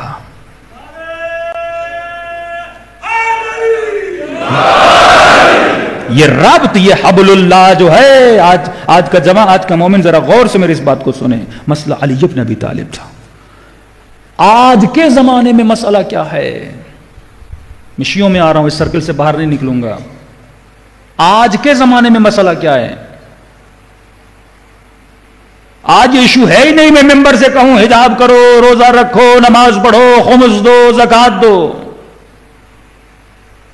آج ایشو یہ ہے کہ خود کو امام زمانہ سے مربوط کرو. کیا میں نے کیا خود کو؟ اگر میں سکون سے گھر میں نماز پڑھ رہا ہوں لیکن مجھے قلب امام کی پرواہ نہیں ہے تو ربط نہیں ہوا نا. کیوں بار بار کہا 313 313؟ وہ یہ کون ہے 313 جو دن رات اس فکر میں ہوتے ہیں کہ میرا امام زمانہ مجھ سے راضی ہو جائے, جو خود کو حجت خدا سے ملانے کی کوشش کرتے ہیں, جو مولا کی غربت کو سمجھتے ہیں, جو قلب امام پہ جو بیتتی ہے اسے محسوس کرتے ہیں. لیکن آج میرا حال کیا ہے؟ آج بعض لوگوں کا حال وہی ہے کہ بندہ ڈاکٹر کے پاس جائے, ڈاکٹر کہے آپ کو کینسر ہو گیا ہے اور آپ 2 مہینے میں مر جاؤ گے. اب یہ بھاگنا دوڑنا شروع کر دیتا ہے, کیسے بچوں کیسے بچوں. مطلب جب تک میں سنوں گا نہیں کہ مولا کل آئیں گے تب تک میں تیاری نہیں کروں گا. کہ فرمایا علی ابن مہدیار میرے شیعوں کو بتا دو, دو چیزوں کی وجہ سے میں رکاوٹ ہوں ظہور امام میں, رکاوٹ ہوں. کہ تیرا ایک ایک گناہ میرے ظہور کو روکتا ہے, تیری ایک ایک خطا میرے ظہور کو روکتی ہے. اگر تو روڈ پہ بے حیائی آنکھوں سے کر رہا ہے, اگر تو اپنے بالوں کو ظاہر کر رہی ہے, تو رکاوٹ ہے ظہور امام زمانہ میں. مولا کی نگاہیں اپنوں پر ہیں, غیروں پر تھوڑی. ہر گناہ جو اس دنیا میں ہوتا ہے وہ امام کے ظہور کو روکتا ہے, اور ہر ثواب اور ہر نیکی اور ہر تربیت جو اپنے وجود کی کرتا ہے تو ظہور امام کو کیا کرتا ہے, قریب کرتا ہے. اللہم صل علی محمد.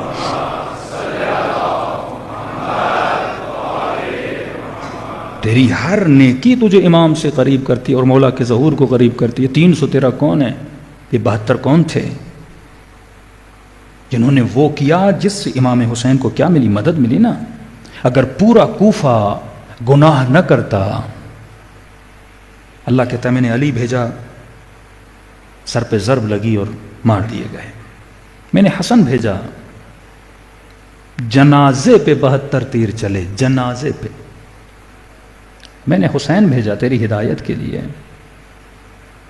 مدد کی نہیں. میں نے زین العابدین کو بھیجا, زہر دے کر مار دیا گیا. امام محمد باقر بھیجا, زہر دے دی گیا. چھٹے امام کو بھیجا, زہر دیا گیا. 7ویں امام امام موسیٰ کاظم 14 سال زندان میں. بھائی اغیار کی تم کیوں بات کرتے ہو؟ کیا شیعہ نہیں تھے جو اپنے امام کو زندان سے نکال سکیں؟ ایک جلوس, ایک جلسہ, ایک ریولیشن, ایک احتجاج تاریخ میں دکھائیے کہ 500 لوگ جمع ہوئے زندان کے باہر کہ نکالو ہمارے امام کو باہر. گھروں میں بیٹھے رہتے تھے, اے خدا امام کو نکال دے. آج مولا غیبت کی اسیری میں ہے. ہم بھی گھروں میں بیٹھ کے کہتے ہیں نا ظہور کر دے. بھائی تم نے ظہور کے لیے کون سا قدم اٹھایا ہے؟ تجھے اپنی نوکری کی پڑی ہے, تجھے اپنی زندگی کے سکون کی پڑی ہے, اور وہ امام جو پردے غیب میں ہے, جو دن رات کہتا ہے کب یہ 313 ہوں گے جو کمپلیٹلی زندگی ایسی گزاریں گے, جو ہر قدم میرے نظام کی مدد کے لیے اٹھائیں گے. تو شیعہ تھے پر ہمت نہیں تھی, پر عمل نہیں تھا.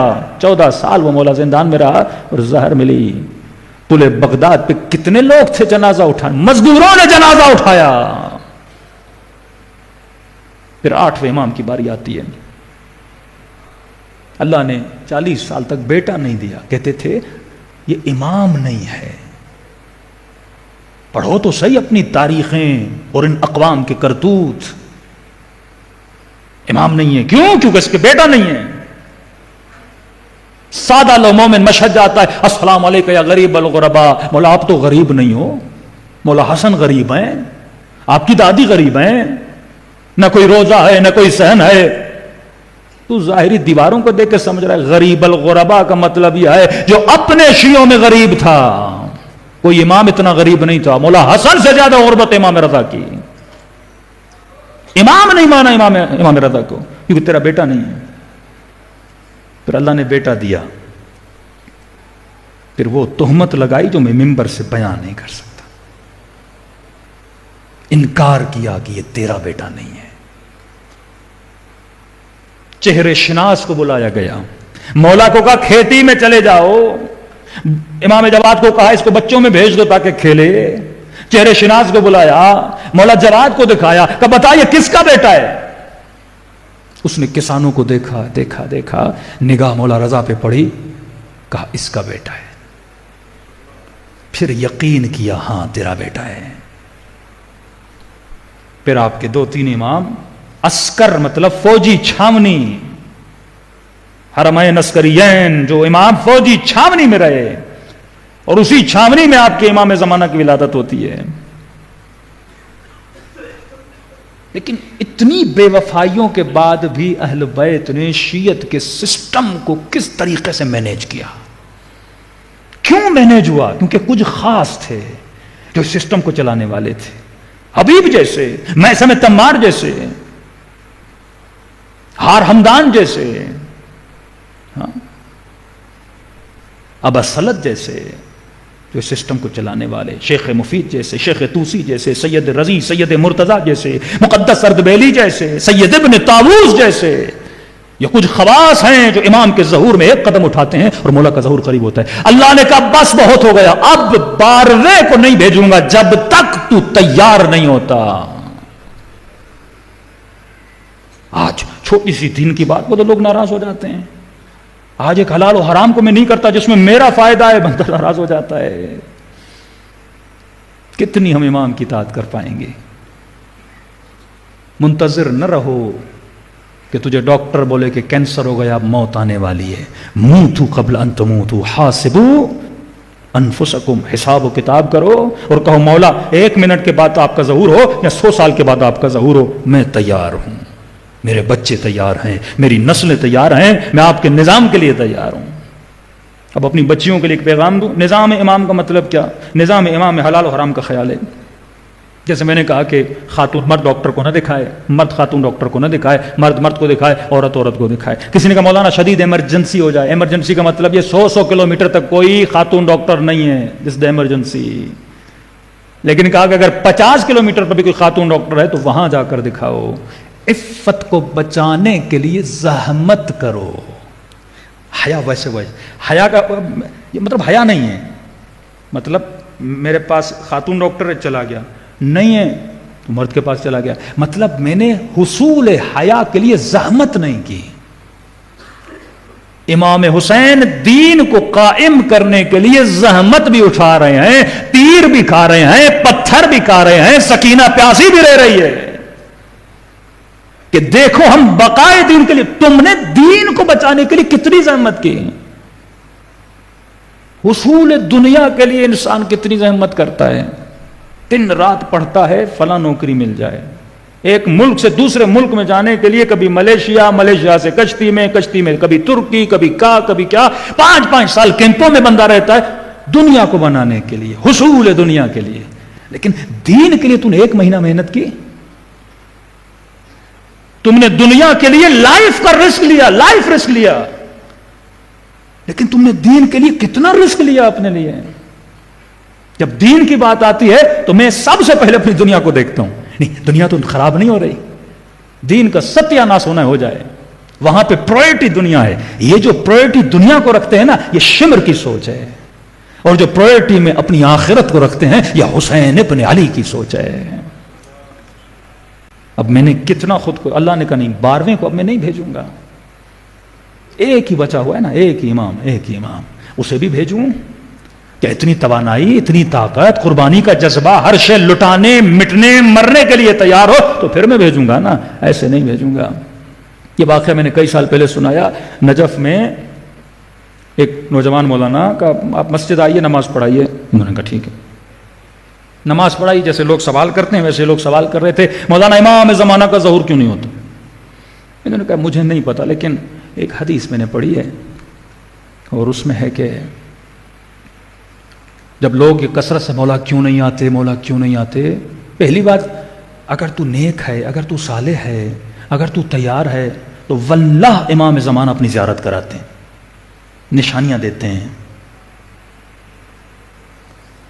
امام چھٹے ماہ کا فرمان، جب لوگ زیادہ پوچھیں مولا کیوں نہیں آ رہے تو کہنا تیرے اپنے عمل کی وجہ سے۔ آنا 2 طرح کا، ایک ظہور عام ہے، ایک ظہور خاص ہے۔ عام مطلب عام طور پہ آ جائیں، خاص مطلب کم از کم تجھے تو اپنی زیارت نصیب کرائے نا۔ مولا شاید اسی مجلس میں ہمیں نظر نہیں آ رہے نا، کہتے ہیں جب ظہور ہوگا اکثر کہیں گے دیکھا تھا پر پہچانا، عشق نہیں ہے نا۔ میں نے کئی سال پہلے مثال دی تھی جوانوں کو سمجھانے کے لیے، میں نے کہا 15 شعبان کو کہتے ہیں خط لکھو اپنے امام کو، جو پانی میں جا کے تم پھینک کے آتے ہو۔ کیوں بولا خط لکھو؟ کبھی سوچا؟ میں اس منبر پر بیٹھ کر امام زمانہ سے کچھ بات کروں کہ مولا نہیں سنیں گے؟ پھر کیوں بولا خط لکھو؟ مطلب پریکٹس کرو، کس چیز کی؟ تاکہ تو یقین پہ پہنچے کہ تیرا امام زندہ ہے۔ خط کبھی مردوں کو نہیں لکھا جاتا، زندوں کو لکھا جاتا ہے۔ جب آپ کو پتا ہو اگلا بندہ میرے ای میل کو ریسیو کرے گا، میسج کرو گے نا، آپ کو پتا یہ مولانا عارف کاظمی کا نمبر ہے، آپ مجھے میسج کر لو، آپ کو پتا چلا مولانا مر گئے، تو میرے نمبر پہ کوئی میسج کیوں مولانا ہی نہیں رہے تو نمبر پہ میسج کیا کرنا؟ کہ خط لکھو تاکہ تجھے عادت ہو جائے تیرا امام زندہ ہے، پریکٹس کرنے کا بولا، اب ہم سال میں 1 خط لکھتے ہیں، عادت کر، خط لکھ مطلب میرے ساتھ رابطے میں رہو، کنیکشن میں رہو۔ کیا میں ڈیلی بیسس پہ اپنے امام سے باتیں کرتا ہوں؟ کیا میں ڈیلی بیسس پہ اپنے مولا سے درد دل کرتا ہوں؟ اس سید نے کہا لوگوں، میرے امام فرماتے ہیں اگر مولا کا ظہور نہیں ہوتا تو تیرے اپنے عمل کی تمہارے اندر تیاری نہیں ہے۔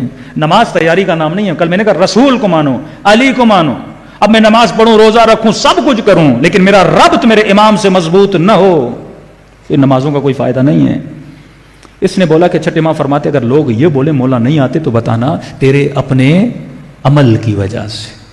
مسجد کا مؤذن غصے میں آیا، اس نے مولوی کو کہا ممبر سے اترو، ہم نے تجھے یہاں بلایا اور تو اوپر بلیم ہمیں کر رہا ہے کہ ہم عزاداری کریں، ہم ماتم کریں، ہم نظر و نیاز کریں، ہماری وجہ سے نہیں آ رہے، کہ آج کے بعد مسجد آنے کی ضرورت نہیں ہے۔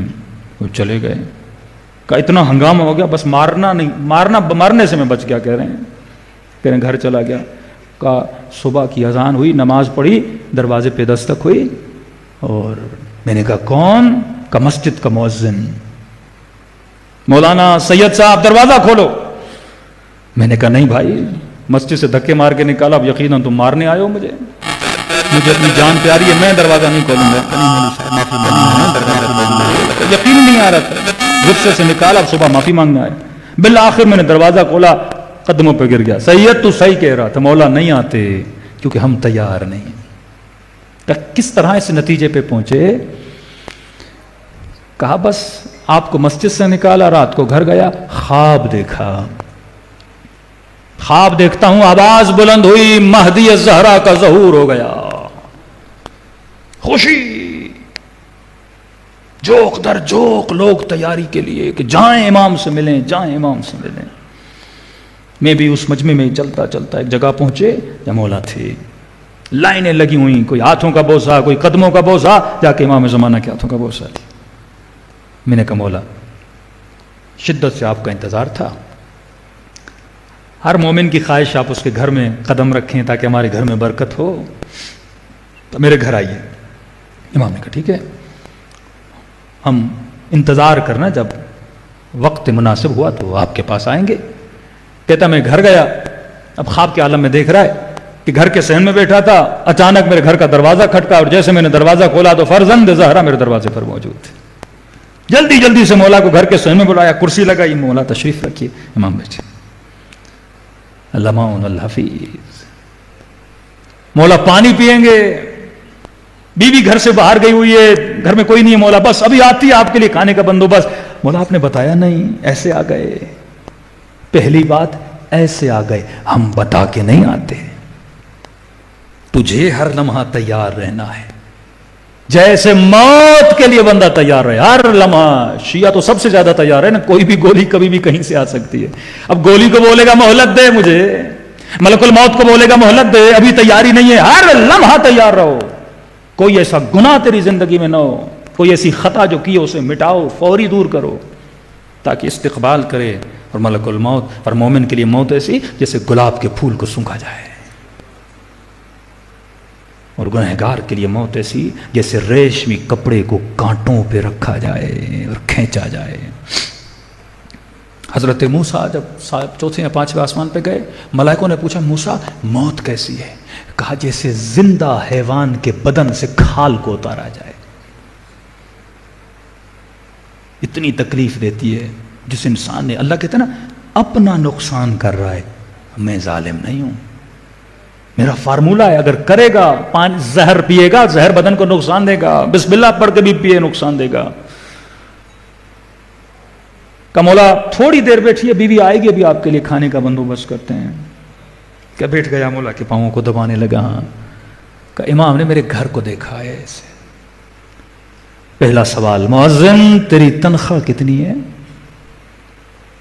اکاؤنٹیبلٹی آف اہل البیت علیہ الصلوۃ والسلام، طلحہ آیا، زبیر آیا، علی خلیفہ بنیے، کہ بن تو جاؤں، تجھ سے علی کی عدالت برداشت نہیں ہوگی۔ کیا مطلب علی آپ کی عدالت پر؟ ہم کیا مسلمان نہیں ہیں؟ ہم کیا نبی کے صحابی نہیں ہیں؟ کہ بھئی عدالت مشکل ہے، بہت وقت گزر چکا نبی کو جاتے ہوئے، علی کی عدالت برداشت نہیں ہوگی۔ لوگوں کی دشمنی علی سے نہیں تھی، امیر شام بھی کہتا تھا علی جیسا کوئی سخی نہیں، علی جیسا کوئی عابد نہیں، علی جیسا کوئی زاہد نہیں۔ مسئلہ کیا تھا علی سے؟ اکاؤنٹیبلٹی۔ بھائی مولویوں سے مسئلہ کیا لوگوں کو؟ کہ جب آتے ہیں ہمیں ٹوکنا شروع کر دیتے ہیں۔ اکاؤنٹیبلٹی ہے نا۔ بچہ ٹیچر سے کیوں تنگ ہوتا ہے؟ ہوم ورک کر کے آؤ، کہتا ہے ہوم ورک کرنا ہی نہیں ہے مجھے، وہ تو سونا چاہتا ہے نا، وہ اسکول ہی نہیں جانا چاہتا، ہوم ورک کی وجہ سے نا۔ اب وہ ہوم ورک کروا رہی ہے، اس کا فائدہ ہے نا، ٹیچر کا کیا جاتا ہے، وہ تو اپنی تنخواہ لے رہی ہے۔ بندہ ڈاکٹر کا دشمن بن جائے، ڈاکٹر صاحب تو میرا بڑا دشمن ہے، تو نے آپریشن کر کے مجھے کاٹا ہے، چھریوں سے کاٹا ہے تو نے، تو تمہارے فائدے کے لیے کاٹا ہے نا۔ اور تو اگر زیادہ چربی چیزیں نہ کھاتا تو میں تجھے کاٹتا کیوں؟ تو اپنا خیال کر، شروع سے لے کے نہ کٹائی ہوگی نہ کچھ ہوگا۔ اب بندہ غلطی خود کرے، دشمن ڈاکٹر کا بنے کہ بڑے بدبخت ہیں یہ، اتنے لاکھ لے لیے، بدن بھی میرا کاٹا۔ بھائی تو سدھر جاتا تو ڈاکٹر تجھے کیوں کاٹتا؟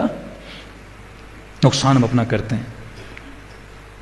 طلحہ و زبیر آئے علی کے پاس، امام نے کہا کہ پیغمبر پوچھو تو صحیح، ذاتی کام کے لیے آئے یا سرکاری کام کے لیے؟ پیغمبر باہر آئے کہ علی سے ملنا ہے، کہاں؟ کہ اتنی دیر کیوں؟ کہ مولا کا ایک سوال ہے، ذاتی کام کے لیے، کیا مطلب ذاتی ہے سرکاری؟ علی پوچھ رہے ہیں کہ سرکاری معاملات میں بات کرنی ہے یا کچھ پرسنل باتیں ہیں؟ کہ نہیں پرسنل باتیں ہیں۔ کہ مولا پرسنل باتیں ہیں؟ مولا نے سرکاری دیے کو جلا دیا، بجھا دیا۔ کہ پیغمبر وہ تیل تو لا جو علی نے اپنے پیسوں سے خریدا ہے، دیے میں ڈالا اور جلایا۔ جس نے بھی بیت المال سے کوئی پیسہ لیا ہے، علی اس کی حلقوم سے باہر نکالے گا۔ کہنے لگے یا علی تیری ہر بات منظور ہے، یہ نہیں۔ کیا مطلب؟ کہ تیری حکومت میں اگر کوئی ہم گھبلا کریں، کوئی اونچ نیچ کریں پیسوں میں، تو تو سزا دے، تجھے اختیار ہے، تو ہمارا سر بھی قلم کر۔ لیکن پچھلی حکومتوں میں کیا ہوا کیا نہیں ہوا، اس سے تیرا لینا دینا نہیں۔ امام نے کہا وہ امام ہی نہیں جو پچھلا حساب بھول جائے۔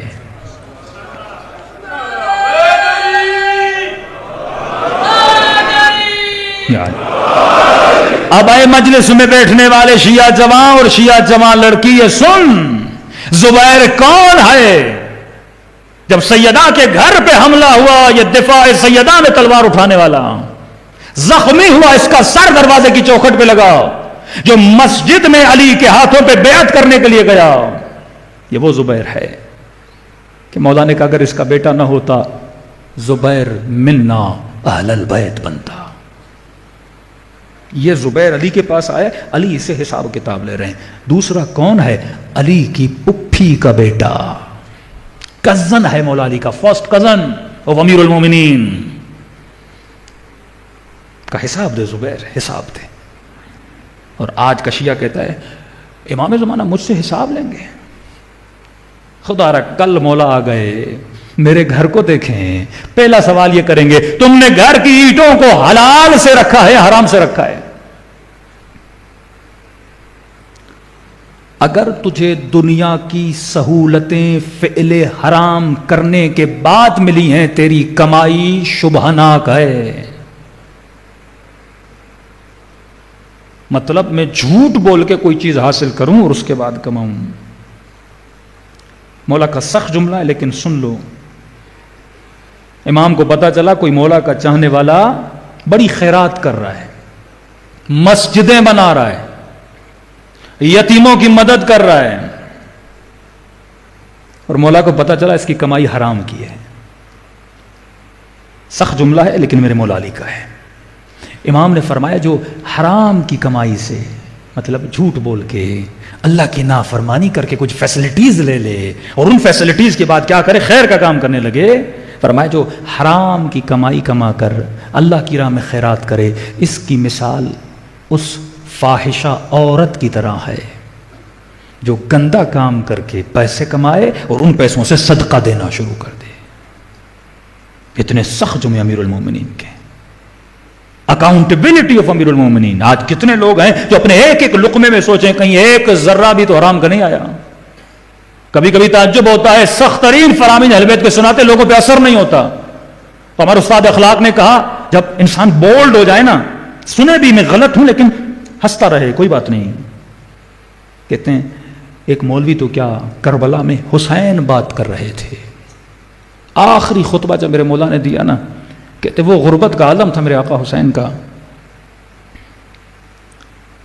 کہ جب کہا کہ میں نے حلال کو حرام کیا، حرام کو حلال کیا، سب کچھ بولنے کے بعد امام نے کہا میں جانتا ہوں میری باتوں کا تمہارے اوپر اثر نہیں ہوگا، کیونکہ ملئت بطونکم من الحرام، تمہاری شکم حرام کے مال سے بھر چکی ہے. جب حرام شکم میں آتا ہے تو حسین بھی آ کر سمجھائے نا تو باتوں کا اثر نہیں ہوتا. یہ کہنا تھا میرے مولا فرماتے ایک ظالم نے حسین کی پیشانی پہ پتھر مارا تھا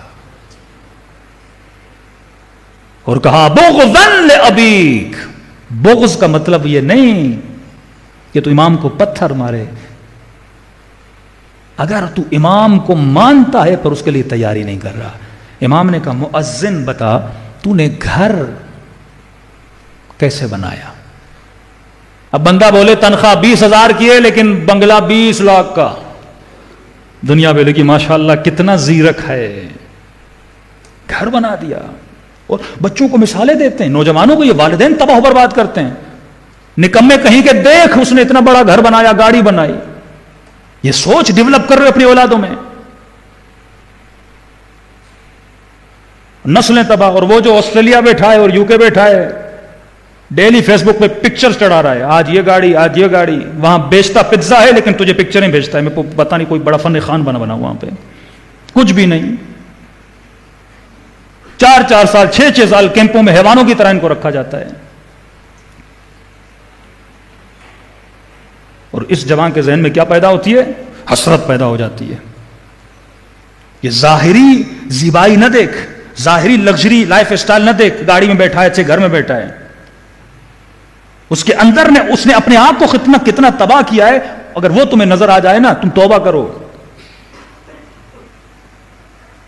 باپ بیٹے کو یہ کہے بیٹا یہ نہ دیکھ اس نے بڑا گھر بنا، یہ دیکھ اس نے علی کی مخالفت کر کے بنایا ہے یا علی کی اطاعت کر کے بنایا ہے. یہ سوچ ڈیولپ کر. اپنے بچوں کی ہمتوں کو کیوں گراتے ہو؟ اس نے گاڑی لے لی، اس نے گھر بنا لیا، اس نے زندگی بنا، کبھی تم نے سوچا اس نے کیسے بنایا؟ علی فخر کرتے تھے میثم تمار پہ، میں نے پہلی مجلس میں کہا تھا، جو کھجوریں بیچتا تھا لیکن علی کو فخر تھا حلال کما رہا ہے. زندگی کوئٹہ میں بھی گزر جائے گی، آسٹریلیا میں بھی گزر جائے گی، کراچی میں بھی گزر جائے گی. سوال یہ ہے تو زندگی گزار کیسی رہا ہے؟ اطاعت خدا کر کے گزارا ہے. ہر کسی کو مرنا ہے، ہر بندہ مر جائے گا. امام نے کہا اے مؤذن بتا گھر کیسے بنایا؟ اب مولا سے بندہ جھوٹ کیا بولے؟ میں نے کہا مولا حالات تھوڑے گمبھیر تھے، ادھر ادھر سے مسجد کا تھوڑا چندہ، امام بارگاہ کا تھوڑا چندہ، خوف خدا نہیں. بندہ ذریعہ حسین سے پیسے چرائے، بندہ امام بارگاہ سے چوری کرے، بندہ حسین کا چور بنے، اتنی بندے میں جرأت پیدا ہو جائے کیونکہ اس نے خود کرامت ذلیل کر دیا ہے خود کو پیسے کے لیے. یہ بدتر ہے. شمر سامنے تو کھڑا تھا نا، یہ اندر کا چور ہے. پھر کیا فرق ہے جس نے حسین کا کرتا چرایا اور تو حسین کی عزا سے چرا رہا ہے؟ بے شرم اور بے حیا انسان بن جائے. کہ مولا آپ بہتر جانتے ہیں. اچھا کوئی بات نہیں، اب میں آ گیا ہوں، جتنا حرام سے کمایا ہے راہ خدا میں دے دے، ہم معاف کر دیں گے. میں نے کہا مولا کوئی بات نہیں، جان قربان، مال قربان. ٹھیک ہے. تھوڑی دیر گزری میری بیوی آ گئی. میں نے کہا مولا بڑی نیک بیوی ہے میری. اب مؤذن کی بیوی نیک تو ہوگی. بولا بڑی نمازی ہے. کہا پتہ ہے نمازی ہے، پتہ ہے نیک ہے، لیکن اسے طلاق دے. مولا میری بیوی کا قصور کیا ہے؟ اتنے سال اس نے میری خدمت کی، میرے بچے کی ماں ہے، کیوں دوں طلاق؟ کہا میں جو جانتا ہوں وہ تو نہیں جانتا. مولا بتائیے تو صحیح کیوں دوں طلاق؟ کہا یہ تجھ پہ حرام ہے. مولا کیوں؟ کہا بچپن میں اس نے تیری ماں کا دودھ پیا تھا. تیری رضائی بہن ہے. بچے ہوتے ہیں نا, دودھ کم ہو جاتا ہے, آ کے پی لیا. انہوں نے گھر بیچا, یہ چلے گئے, فاصلہ بڑھ گیا, بعد میں اتفاق سے ملاقات ہو گئی, تجھے پتا نہیں تھا, تیرے ماں باپ بھی زندہ نہیں, اس کے ماں باپ بھی دنیا سے جا چکے تھے, ایک دوسرے کو جانتے نہیں تھے, تم نے نکاح کر لیا. جب تک پتا نہیں تھا رشتہ حلال تھا, اب کیونکہ میں نے بتایا ہے حرام ہے. بوکھلاہٹ کا شکار ہو گیا. ظاہر بیوی سے محبت تھی نا. کئی مرتبہ شرعی مسائل کا پتہ نہ ہونے کے بعد انسان حرام میں مبتلا ہوتا ہے. جن لوگوں میں قوم لوط کی بیماری ہے, مرد مرد کے ساتھ بدفعلی کرے, یہ کام پڑھیے, اپنے بچوں کو توضیح المسائل پڑھائیے, گناہ کبیرہ کا دست غیب پڑھائیے. خدا نہ خواستہ کوئی مرد مرد سے بدفعلی کرتا ہے, اس کی بہن اس پہ حرام ہو جاتی ہے. 60 سال کا بوڑھا مسجد میں آیا, مولانا نے مسئلہ بتا دیا. اسے پتا تھا اس نے جوانی میں کیا کیا تھا. مولانا کے پاس کہ مولانا اب کیا کروں, میری بیوی کو بھی نہیں پتا, میرے بچوں کو نہیں پتا, اتنا ساتھ ہے, اتنی محبت کرتا ہوں, غلطی ہو گئی جوانی میں, خطا ہو گئی, کیا کروں؟ کہا حرام ہے, جدا ہو جا, حرام ہے. سر پیٹنے لگا اپنا. تو نے اللہ کا نقصان نہیں کیا, تو نے اپنا نقصان کیا. تو اپنی ذات کو بدبخت کر رہا ہے. احکام الہی تجھے بنانے کے لیے ہیں. امام نے کہا تیری رضائی بہن ہے, طلاق دے دی. مولا جان بھی قربان, مال بھی قربان, چلو بیوی بھی قربان. کہا نا میری آل سے محبت نہ کرنا, مودت کرنا. محبت مال سے, دولت سے, بیوی سے, سب سے ہوتی ہے. مودت کا مطلب جہاں کائنات کی محبتیں ختم ہوتی ہیں وہاں سے مودت کی ابتدا ہوتی ہے. اگر تو کچھ قربان نہ کر, یہ دینی احکام کیوں ہے؟ روزہ رکھو, نماز پڑھو, زکوٰۃ دو, حجاب کرو, اپنے حسن کو چھپاؤ, ریاکاری نہ کرو, محرم نہ محرم سے بچو. اللہ امتحان لے رہا ہے نا کہ تو محبتوں کو مجھ پہ قربان کرتا ہے کہ نہیں کرتا. محبوب اول و آخر خدا ہے. لا الہ کا مطلب یہ ہے کوئی تیرا معشوق نہیں الا اللہ, سوائے خدا کے. من اتخذ الہہ ہوا, قرآن کہتا ہے جس نے اپنا الہ, اپنا معشوق کسے بنایا؟ اپنی ہوائے نفس کو بنا دیا. تو کس کی محبت میں دین بیچ رہا ہے؟ دنیا کی محبت میں. یہ تیرا الہ ہے, میں تیرا اللہ نہیں ہوں. اللہ اگر وہ ہے تو اس پہ تو سب کچھ قربان کرے. کہتا بیوی بھی چھوڑ دی, کہا گھر مال دولت بھی راہ خدا میں دے دوں گا. تا تھوڑی دیر گزری, میرے 20-21 سال کا جوان بیٹا گھر میں آیا. کہ جیسے حجت خدا نے میرے بیٹے کو دیکھا نا, مولا کے چہرے پہ آثار غضب نمایاں ہو گئے. تجھے برا نہیں لگتا اہل بیت جب مخالفت خدا کو دیکھتے ہیں؟ تو نے گناہ کر کے اللہ کو غضبناک کیا, خریدار غضب خدا بنائے, اور معصوم مظہر صفات خدا ہیں. کہ مولا کے چہرے پہ آثار غضب نمائے ہوئے. کہا مؤذن یہ تربیت کی ہے بیٹے کی؟ کیا ہوا مولا؟ کہ ابھی زنا کر کے آیا ہے, شراب بھی کر آیا ہے. میں تیرے بیٹے پر حد شرعی جاری کروں گا. کہا گھر کا سامان دیا, بیوی کو قربان کیا. جوان بیٹے کی قربانی کون دے؟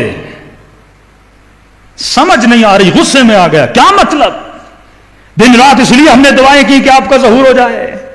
آتے ہی گھر دو, بیوی کو چھوڑو, بیٹے کو مار رہے ہیں میرے. کہ کھڑا ہو گیا اور میں نے اپنے امام کے ساتھ بدتمیزی کرنا شروع کر دی. ایک جملہ بولا, میں نے کہا آپ امام تو دور, الیاذ باللہ آپ تو مجھے سید بھی نہیں لگتے. کا یہ کہنا تھا, امام زمانہ کھڑے ہو گئے, آنکھوں میں آنسو بھر آئے. کہ مؤذن یہ خواب ہے, امتحان ہے. جب تو اپنے مولا پہ اپنا بیٹا قربان نہیں کر سکتا تو نہ بولا کر تو میرا شیعہ ہے. کربلا میں بی بی ام فروا نے قاسم قربان کیا. یہ مکتب میرے عزیز قربانی کا مکتب ہے. ایکسیڈنٹلی ہم نے اپنے بچے قربان کیے ہوں گے, لیکن چاہ کر کوئی قربان کرے, چاہ کر کوئی اپنا سب کچھ اہل بیت پہ, تو اگر تیاری نہیں ہے من لم یعرف امام زمانہ موت میتۃ جاہلیہ، جو اپنے مولا کی حقانیت والی معرفت حاصل نہ کرے وہ جاہلیت کی موت مر جاتا ہے۔ صلوات پڑھے محمد و آل محمد۔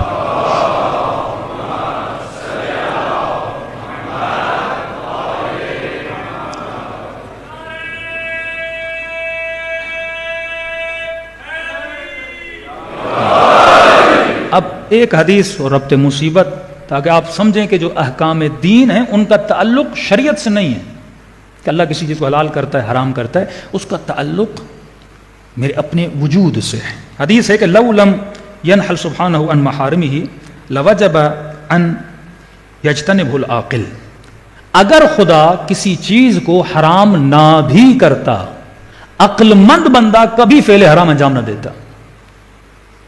مطلب ہر عقل مند بندے سے پوچھو گے نشہ اچھا ہے یا برا ہے؟ برا ہے۔ ہر عقل مند سے پوچھو گے زنا اچھی یا بری ہے؟ کہے گا بری ہے۔ ظلم اچھا یا برا ہے؟ کہے گا برا ہے۔ نبی فرماتے الحیاء خیر کلہ، گناہ سے انسان کو حیا بچاتا ہے، اور حیا انسان کی فطرت میں ان الحیاء یکفہ الدین ومن لا دین لہ عنہ القبیح، فرماتے جس میں حیا ہے چاہے وہ صاحب دین ہو یا نہ ہو وہ کبھی بھی فعل قبیح انجام نہیں دیتا۔ وہ ایک انگریز ہے، مثلا کوئی انگریز لڑکی تھی، وہ حجاب کرتی تھی، لوگ پریشان تھے، بعد میں مسلمان بن گئی، تو وہ کہتی ہے کہ مجھے بے حجابی ذاتاً اچھی نہیں لگتی تھی کہ اپنے بدن کو ننگا کروں عریان کروں، تو بعد میں جب مجھے پتا چلا کوئی دین ہے جو میری فطرت کو فالو کر رہا ہے، اس کے بعد میں دین کے کیا ہو گئی، قریب ہو گئی۔ پھر رسول فرماتے من ترک الخمر بغیر اللہ سقاہ اللہ من الرحیق المختوم، جو انسان شراب کو چھوڑے بھلے اس کا دین نہ ہو، کافر ہو، خدا اسے جنت کی شراب نصیب کرتا ہے۔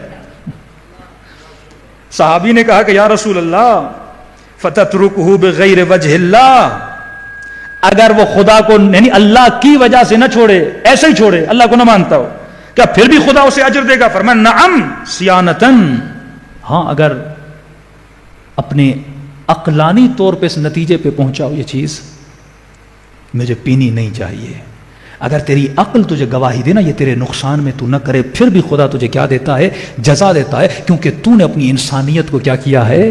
بچایا ہے۔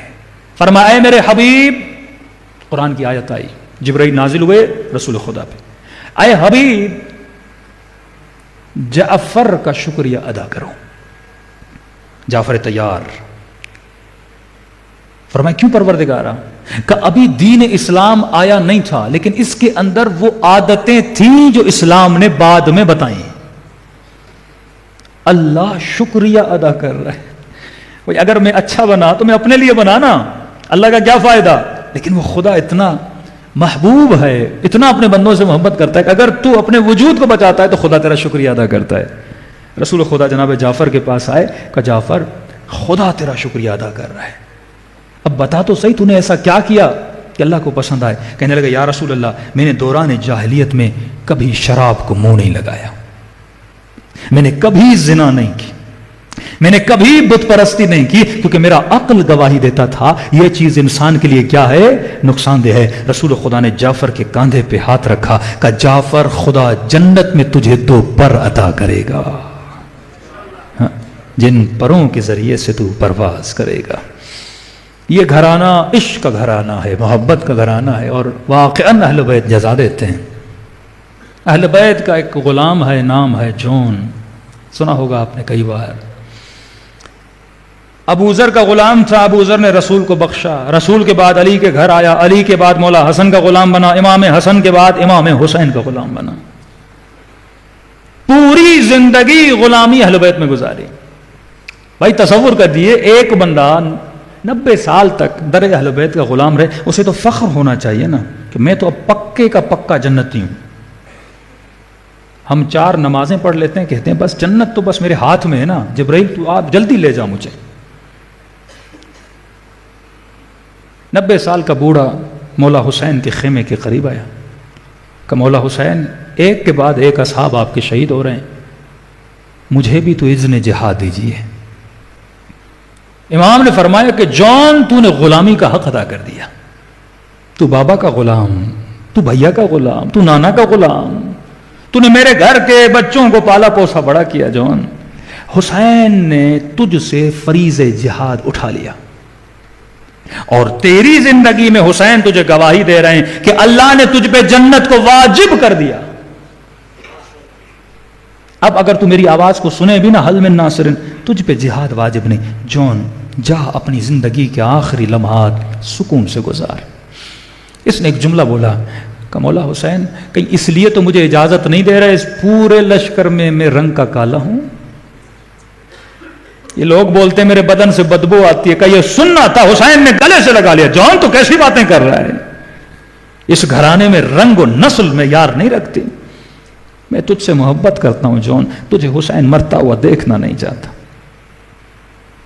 اب امام نے کہا جا میں نے تجھے آزاد کیا، کہ یہ سننا تھا نا، مولا کے قدموں پہ گر گیا، کہا وہ آزادی نہیں چاہیے جو مجھے حسین سے جدا کر دے۔ کہا ٹھیک ہے جان، اب میرے بعد زین العابدین کی غلامی کر۔ کمر جھکی ہوئی، ہاتھ میں عصا اٹھائی ہوئی، چلتے چلتے خیمہ امام سجاد میں آیا، مولا کے قدموں پہ بیٹھ کے سر رکھا، رونے لگا۔ میرا غریب امام جو بستر مریضی پر تھا، محسوس کیا کہ کسی نے قدموں پہ سر رکھا ہے، آنکھیں کھولی تو پرانا غلام جون، فوراً مولا نے قدموں کو سمیٹا، کہا چچا جون رو کیوں رہے ہیں؟ کہا کہ مولا میں آقا حسین سے بات نہیں کر سکتا، لیکن آپ کو تو میں نے پالا ہے نا، میرے بچوں کی طرح ہے، حجت رکھتا ہوں آپ کے ساتھ۔ جون اتنے جذبات میں کیوں ہوا کیا ہے، رو کیوں رہے ہو؟ کہ آقا حسین اس نے جہاد نہیں دے رہے، کہہ رہے میں نے تجھے آزاد کر دیا، جا زندگی سکون سے گزار، بولتے میں نے تیرے اوپر جنت کو واجب کر دیا۔ مولا کہتے ہیں یہ تو خوشی کی بات ہے جون، ہم بھی یہی چاہتے ہیں، تو آخری زندگی کسی باغ میں سکون سے زندگی گزار۔ کہ مولا وہ غلام کیسا جو اچھے وقت میں ساتھ رہے، برے وقت میں چھوڑ کے چلا جائے، ایسی غلامی مجھے نہیں پسند۔ ہاتھوں کو جوڑا، سفارش کیجئے حسین مجھے اذن جہاد۔ جب دیکھا مان نہیں رہا، پیغام بھیجا بابا جون کو اذن جہاد دیجیے۔ مولا نے کہا ٹھیک ہے جون، لیکن جون تو لڑے گا کیسے، بہت بوڑھا ہے۔ کہ مولا تھوڑی دیر رکی، ابھی میں آتا ہوں۔ خیمے میں گیا، ایک رومال کو اپنے ماتھے پہ باندھا، ابرو اتنے بڑے تھے کہ آنکھوں پہ پڑتے تھے، ماتھے پہ باندھا۔ دوسرا کپڑا لیا، کس کے کمر پہ باندھا، ہاتھ میں تلوار لی، باہر آیا۔ کہ مولا اب تو جوان لگ رہا ہوں۔ کہتے ہیں ہاتھوں میں راشا تھا، ہاتھ لرزتے تھے، گھوڑے پہ چڑھنا چاہتا تھا، بوڑھا تھا، ٹانگیں کھلنے کی اجازت نہیں دے رہی تھی۔ امام نے کہا جون تو گھوڑے پہ نہیں بیٹھ پائے گا۔ کہ مولا کوئی بات نہیں، پیدل جاؤں گا، بس آپ دعا کرتے رہیے، آپ کو شرمندہ نہ کروں۔ کہتے ہیں حسین سے اجازت لے کے میدان کربلا میں آ گیا، تلوار نکالی، اے لشکر یزید مجھے پہچانو، میں علی کا غلام ہوں، میں رسول کا غلام ہوں، میں حسن کا غلام ہوں۔ ہے کوئی مرد کا بچہ آئے، میرے بڑھاپے کو نہ دیکھو۔ کہتے ہیں جب اس نے للکارا نا، تو ابن سعد نے کہا یہ کون ہے جو ہمیں دعوت جنگ دے رہا ہے؟ شمر نے کہا بوڑھا، حسین کا غلام۔ کہا کون؟ کہا وہی بوڑھا، کمر جھکی ہوئی جون، قہقہا لگا کے ہنس کے حسین کا مذاق اڑا کے بولنے لگا اتنے غریب ہو گئے حسین، بوڑھوں کو بھیج رہے ہیں۔ کوئی اور نہیں تھا حسین کے پاس، اس کو مروانے کے لیے حسین نے بھیجا ہے۔ کہا یہ للکارتا رہا کوئی جائے نہ۔ ابن سعد نے کہا کوئی نہیں مارے گا جون کو۔ کہا امیر پھر کیا کریں، اسے کیسے ماریں؟ کہا تیر سے نہ مارنا، نیزے سے نہ مارنا، تلوار سے نہ مارنا۔ کہا امیر پھر اسے کیسے ماریں؟ کہتے ہیں یہ کربلا کا وہ شہید ہے جس کی شہادت پہ حسین بڑا روئے۔ کہا امیر پھر کیسے ماریں؟ کہا میں بچپن سے حسین کو جانتا ہوں، اس نے زندگی گزاری ہے علی کی گھر میں. حسین کے خیمے کا بچہ بچہ جون سے پیار کرتا ہے. اس نے بچوں کو اپنے کاندھوں پہ اٹھایا ہے. کہ امیر پھر کیا کرے؟ کہ اسے وہ موت دوں گا جس سے حسین کو تڑپاؤں. کہ امیر کیا حکم ہے؟ کہ جون کو گھیرو، پتھر اتنے مارو کہ بدن زخمی ہو اور یہ تڑپ تڑپ کے مرے. ایک تیرے مولا حسین کو پتھروں سے مارا گیا، دوسرا حسین کے غلام جون کو پتھروں سے مارا گیا. ایک تیر نہیں لگا اسے کہ پتھر اٹھاؤ اور اتنے زور سے پتھر مارو. کہتے ہیں پتھروں کی بارش ہوئی حسین کے اس غلام پہ. بوڑھا تھا، اتنے پتھر لگے گھٹنوں پہ آیا، اتنے پتھر لگے زمین پہ گرا، بدن سے خون بہنے لگا. دھیمی سی آواز میں کہا مولا کیا غلام سے راضی ہو گئے؟ کربلا میں چند صحابی ہیں، 3-4 جن کے لاشوں پہ امام حسین گئے. ہر صحابی کی لاش پہ نہیں گئے، وقت نہیں تھا مولا حسین کے پاس. کس کس کا لاشا اٹھاتے؟ جون کے لاشے پہ پہنچے. خدا را جب میں اس روایت کو پڑھتا ہوں عشق حسین موج کرتا ہے انسان کے دل میں. ایسا حسین، ایسا امام خدا نے آپ کو دیا جس کی قدر انسان نہ کرے. اب روایت لشکر یزید سے کہتا ہے میں نے زندگی میں نہ ایسا غلام دیکھا نہ ایسا آقا دیکھا. کہتا ہے عجیب منظر تھا، میں دور سے دیکھ رہا تھا، دوڑے دوڑے حسین غلام کے لاشے پہ پہنچے. جب یہ زمین پہ پڑا تھا تو ٹانگیں سیدھی تھی، تڑپ رہا تھا.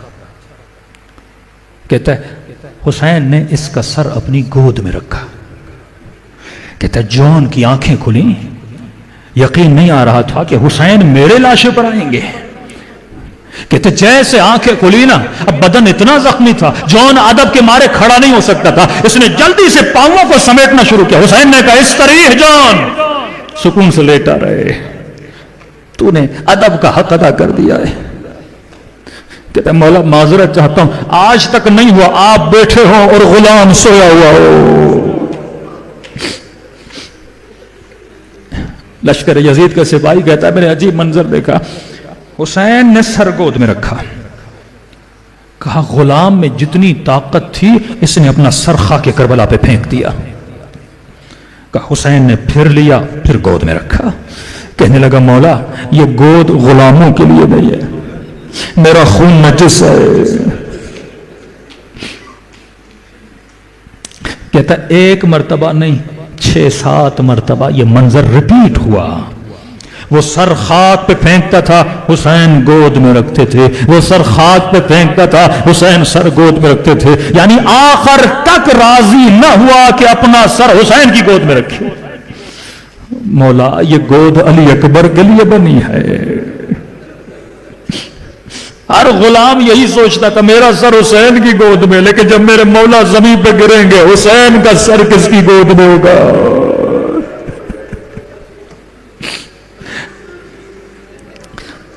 کہتے کئی مرتبہ یہ منظر ریپیٹ ہوا. نسلیں ہماری قربان حسین بن علی پہ.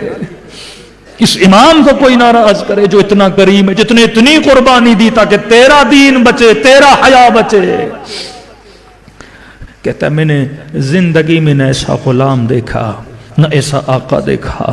کہا تو نے منظر کیا دیکھا؟ کہتا ہے جب کئی مرتبہ غلام راضی نہ ہوا نا کہ سر حسین کی گود میں رکھے، کہتا ہے ایک مرتبہ میں نے دیکھا حسین پیچھے کی طرف گئے اور حسین نے اپنے سر کو جھکانا شروع کیا، جھکانا شروع کیا، یہاں تک کہ حسین کے گال جون کے گالوں پہ لگے. اور کہا کہ جون تجھ سے میں راضی، میرے بابا راضی، میری اماں زہرا راضی. دعا کے لیے ہاتھوں کو بلند کیا. اللہم بیض وجہ، اے خدا قیامت کے دن اس کے چہرے کو نورانی بنانا. کہ جون تو نے کہا تھا تیرے بدن سے بو آتی ہے، اے خدا اس کے بدن کو خوشبو عطا کر. کہتے ہیں جب اصحاب کے لاشوں کو جمع کیا گیا، لشکر یزید کا سپاہی کہتا ہے ان لاشوں میں ایک لاشا ایسا تھا جس پہ خوشبو آ رہی تھی. جب لاشوں کو ہٹایا یہ حسین کا غلام تھا. دل زہرا کو راضی کرو، دل حسین کو راضی کرو، خدا کو راضی کرو، دنیا میں بھی سکون ملے گا، آخرت میں بھی سکون ملے گا. دلوں کو کربلا لے کر چلیں. اے کاش ہم بھی امام زمانہ کے لیے جان بن سکیں، ایسے غلام بن سکیں جب بدن سے روح نکلے امام زمانہ اس محبت اور شفقت کا اظہار ہمارے ساتھ کرے. اور کیا چاہیے انسان کو کہ اپنے مولا کے قدموں میں اسے موت آئے. سب مل کے اپنے مولا کو سلام کریں. السلام علی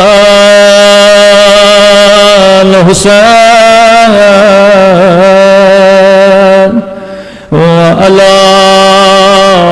علی ابن الحسین وعلی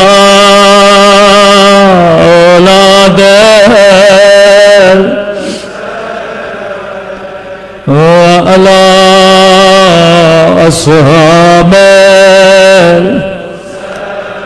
بلند آواز سے السلام علی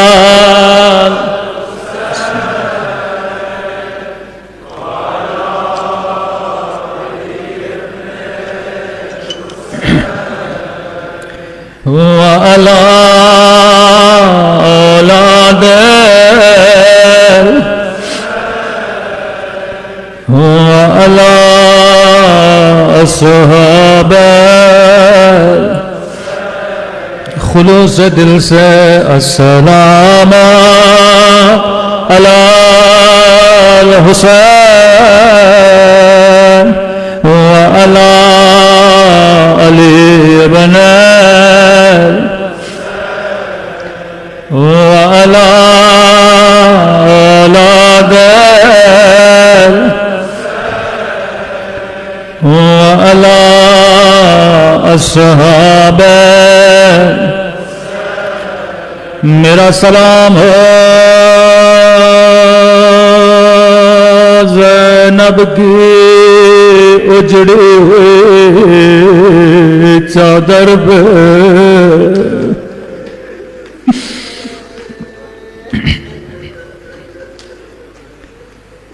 میرا سلام ہو سکینہ کی یتیم پہ. میرا سلام ہو رباب کی اجڑی ہوئی گودی پہ. میرا سلام ہو کربلا کے اس شہید پہ جس کی پسلیاں گھوڑوں کی ٹاپوں نے توڑی تھی.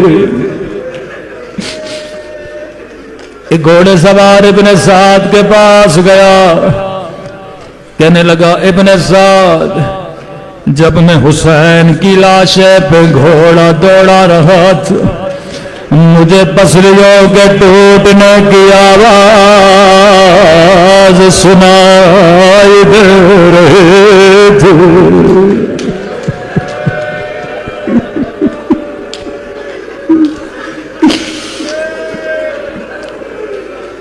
سب سے پہلے مسلمانوں نے پسلیاں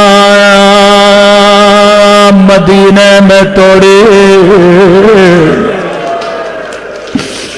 سب سے پہلے نبی کی بیٹی کی پسلیاں توڑی گئی.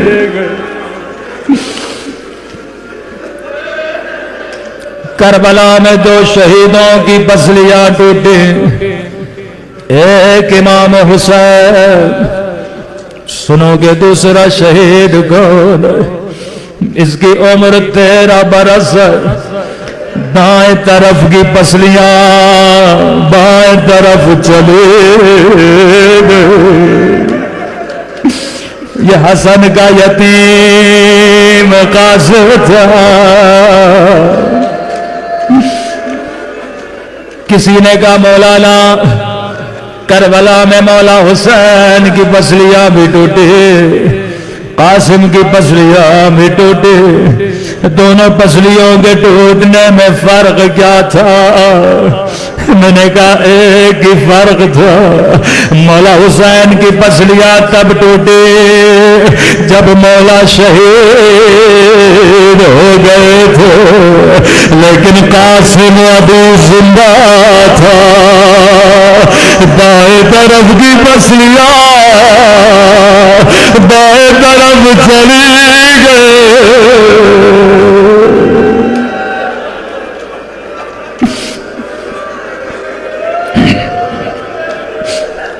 کیا گزری میرے مولا حسین پہ؟ علماء فرماتے اگر کربلا میں زینب نہ ہوتی حسین کو کون سہارا دیتا؟ جب بھی کسی شہید کا لاشا خیمے میں لاتے تھے، خیمے کے در سے آواز دیتے تھے اما فضا ذرا بہن زینب کو بلانا۔ بڑی ہمت ہے بی بی زینب کی۔ سب سے مشکل ترین وقت تب تھا جب حسین ننھے سے علی اصغر کا لاشا لائے، کہا ماں کو کیسے دکھائے؟ خیمے کے در سے آواز دی بہن زینب جلدی آؤ۔ بی بی زینب فرماتی ہے میں نے سمجھا حسین اصغر کو پانی پلا کے آ گئے، کیونکہ مجھے بچے کے رونے کی آواز نہیں آ رہی تھی، لیکن جیسے میں آگے بڑھے میں نے عجیب منظر دیکھا۔ ننھے سے قدم تھے جو خون میں رنگی تھے، حسین کا چہرہ خون میں آلودہ تھا۔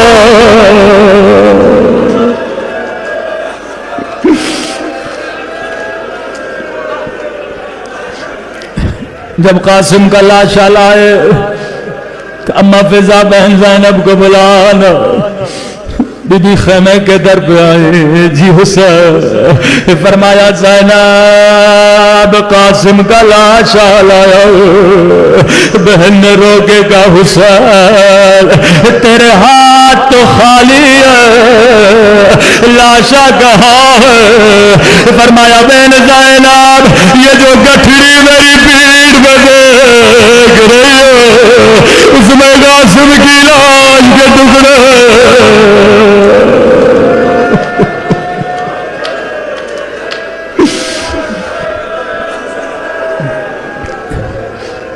آج اس بی بی پہ گریہ کرو جو ہر شہید پہ روئی ہے۔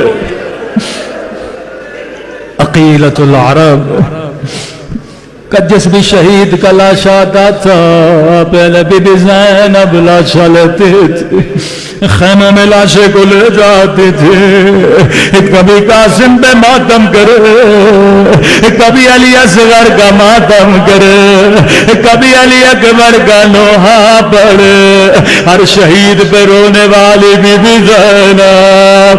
لیکن راوی کہتا ہے ایک مرتبہ دو ننھے سے لاش لائے گئے، قاسم کو لینے والے، اصغر کو لینے والے، لیکن فضا کہتی ہیں ہمیں کہیں بی بی زینب نظر نہیں آئے۔ جب دو بچوں کی لاشیں ایک مرتبہ فضا خیمے میں گئے، کیا دیکھا بی بی زینب کا سر سجدے میں، کہتی ہے خدا تیرا شکر ہے تو نے زینب کی قربانی قبول کی۔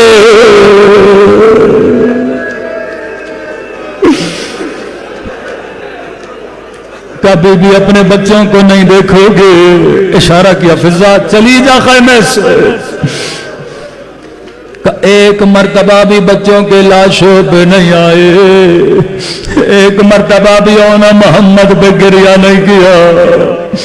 قافلہ کوفے روانہ ہوا، کٹی ہوئی گردنیں نوکے نیزہ پہ تھی، کبھی حسین کو دیکھ کے ماتم کر، کبھی علی اکبر کو دیکھ کے ماتم کر، کبھی عباس کو دیکھ کے کہتی تھی عباس ذرا آنکھیں کھولو، ذرا زینب کے بندے ہاتھ دیکھو، کبھی وہ عباس وہ حسین وہ اکبر، لیکن پورے سفر میں زینب اپنے بچوں پہ نہیں روئے۔ زندان شام آیا، رہائی کا وقت قریب ہوا، ظالموں نے کٹے ہوئے سروں کو زندان میں بھیجو، جیسے اکبر کا سر آیا اکبر کی ماں نے گودی میں لیا، علی اصغر کا سر آیا رباب نے اپنی گود میں لیا، قاسم کا سر آیا بی بی ام فرما نے گود میں لیا، حسین کا سر آیا زینب نے گود میں لیا، لیکن فضا کہتی ہے دو کٹی ہوئی گردنیں، کوئی سروں کو لینے والا نہیں تھا۔ سر لانے والے نے کہا کیا ان سروں کی ماں مر گئی ہے؟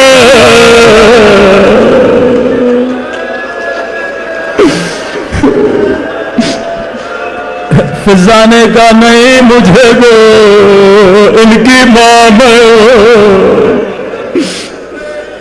بی بی زینب کے قریب گئے، آقا زادے کربلا سے کوفہ، کوفہ سے شام، کبھی بچوں کو دیکھا بھی نہیں، بی بی کیا بچوں سے ناراض ہو؟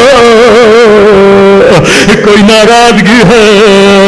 کہا مفضا میں زینب ہو، میں علی کی بیٹی ہو، زینب جو ایک مرتبہ دے دے پھر واپس نہیں لیتے،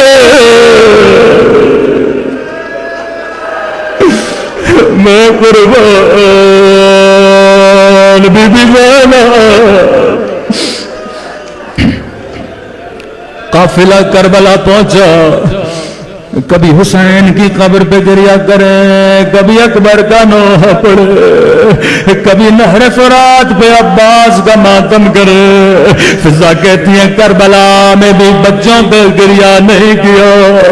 قافلہ مدینے پہنچا، بی بی نے کہا سجاد میں نانا کے روزے پہ جانا چاہتی ہوں۔ سجاد بولو روزہ خالی کرائے، سارا روزہ خالی ہوا۔ بی بی زینب نانا کے روزے میں گئے، زینب نے دروازے بند کیے، بڑی حسرت سے نانا کو دیکھا، او نانا میں زینب، نانا بڑی دور سے آئی ہو، پوچھو گے نہیں زینب کیا لائی ہو؟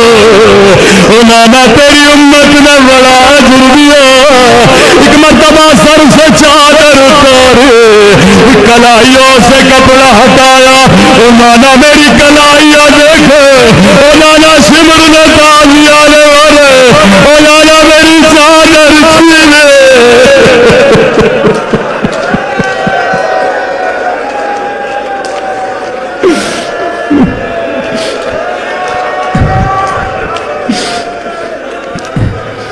نانا تیری امت نے بڑا اجر ادا کیا،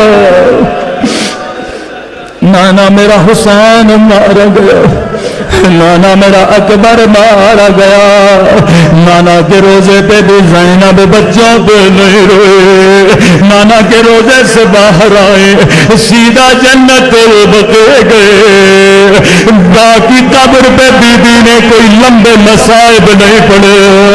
غضب کی روایت جیسے اماں کی قبر پہ آئی بڑی خاموشی سے بیٹھی، ایک مرتبہ زینب نے کرتا نکالا، قبر زہرا میں زلزلہ آیا، روکے گا اماں تو نے کرتا برداشت نہیں کیا، او میں نے 70 قدموں سے او شمر حسین پہ سوار تھا، اماں گردن پہ چھری چلایا تھا۔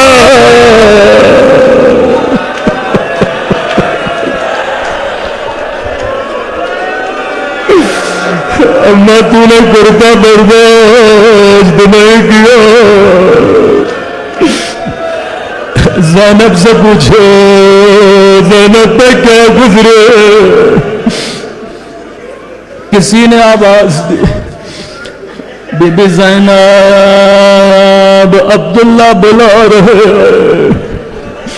اب میری ماں بہنوں غور سے سنا، کربلا میں بچوں پہ نہیں روئی، شام میں بچوں پہ نہیں روئی، نانا پہ بچوں پہ نہیں روئی، ماں کی قبر پہ بچوں پہ نہیں روئی۔ اللہ جانے کیا سوچ کے زینب گھر جانے لگے۔ عبداللہ پوچھیں گے زینب میرے اونا محمد کو، روایت کے جملے جیسے گھر کا دروازہ کھولا، صحن میں چارپائی پہ عبداللہ بیٹھے تھے، جیسے بی بی زینب گھر میں آئے، عبداللہ نے سر نیچے کیا، کہا خاتون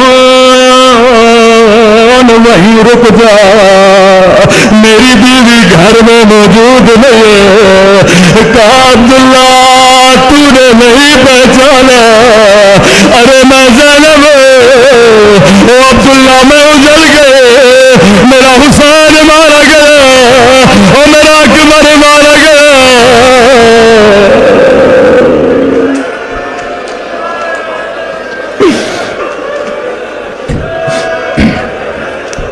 پانچ منٹ کے لیے اپنے ذہن کو بی بی زینب کے گھر میں لے جاؤ۔ زینب حسین کی بہن ہے، زینب علی کی بیٹی ہے، لیکن زینب کے سینے میں ماں کا بھی دل ہے۔ جیسے گھر کو دیکھا بی بی کو یاد آیا کبھی اس گھر میں بچے کھیلا کرتے تھے، کبھی بچوں کو کپڑے پہنایا کرتی تھی۔ سیدھا زینب اب بچوں کے کمرے کی طرف بڑھے، جو کربلا میں نہیں روئے، نانا کے روزے پہ نہیں روئے، اماں کی قبر پہ نہیں روئے، لیکن کتنا صبر کرتے۔ جیسے کمرہ کھولا، کمرے میں دو ننھے مصلے دیکھے، مصلوں کو سینے سے لگایا، او میرے بچوں اب زینب کا دل نہیں لگتا، اے خدا میرے آیا محمد نہیں رہے، اب زینب کو بھی اٹھا لے۔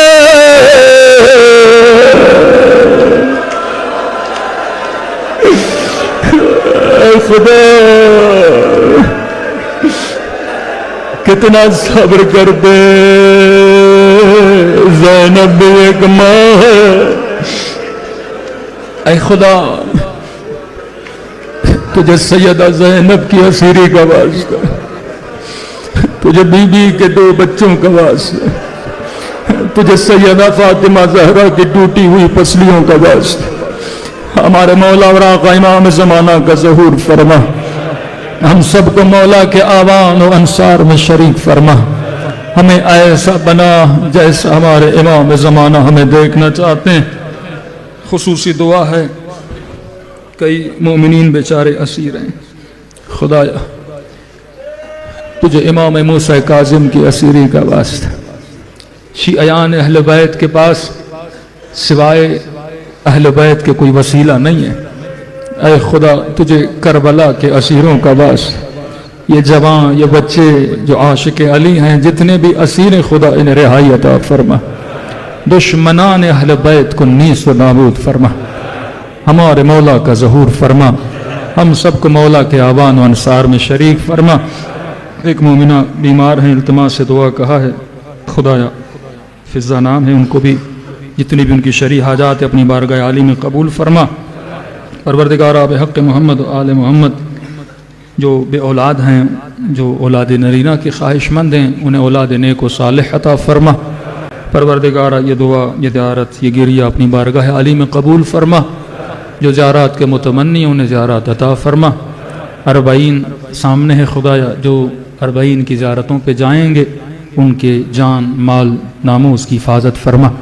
تمام تر زائران خانہ خدا، زائران اہل بیت کے حفاظت فرما، صحت و سلامتی کی طرف ان کو پلٹا دے۔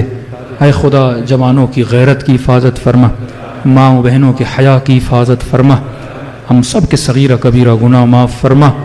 تجھے آج کے گریے کا واسطہ ہمیں قبر و قیامت کے گریے سے نجات عطا فرما. ہم سب کو شفاعت امام حسین نصیب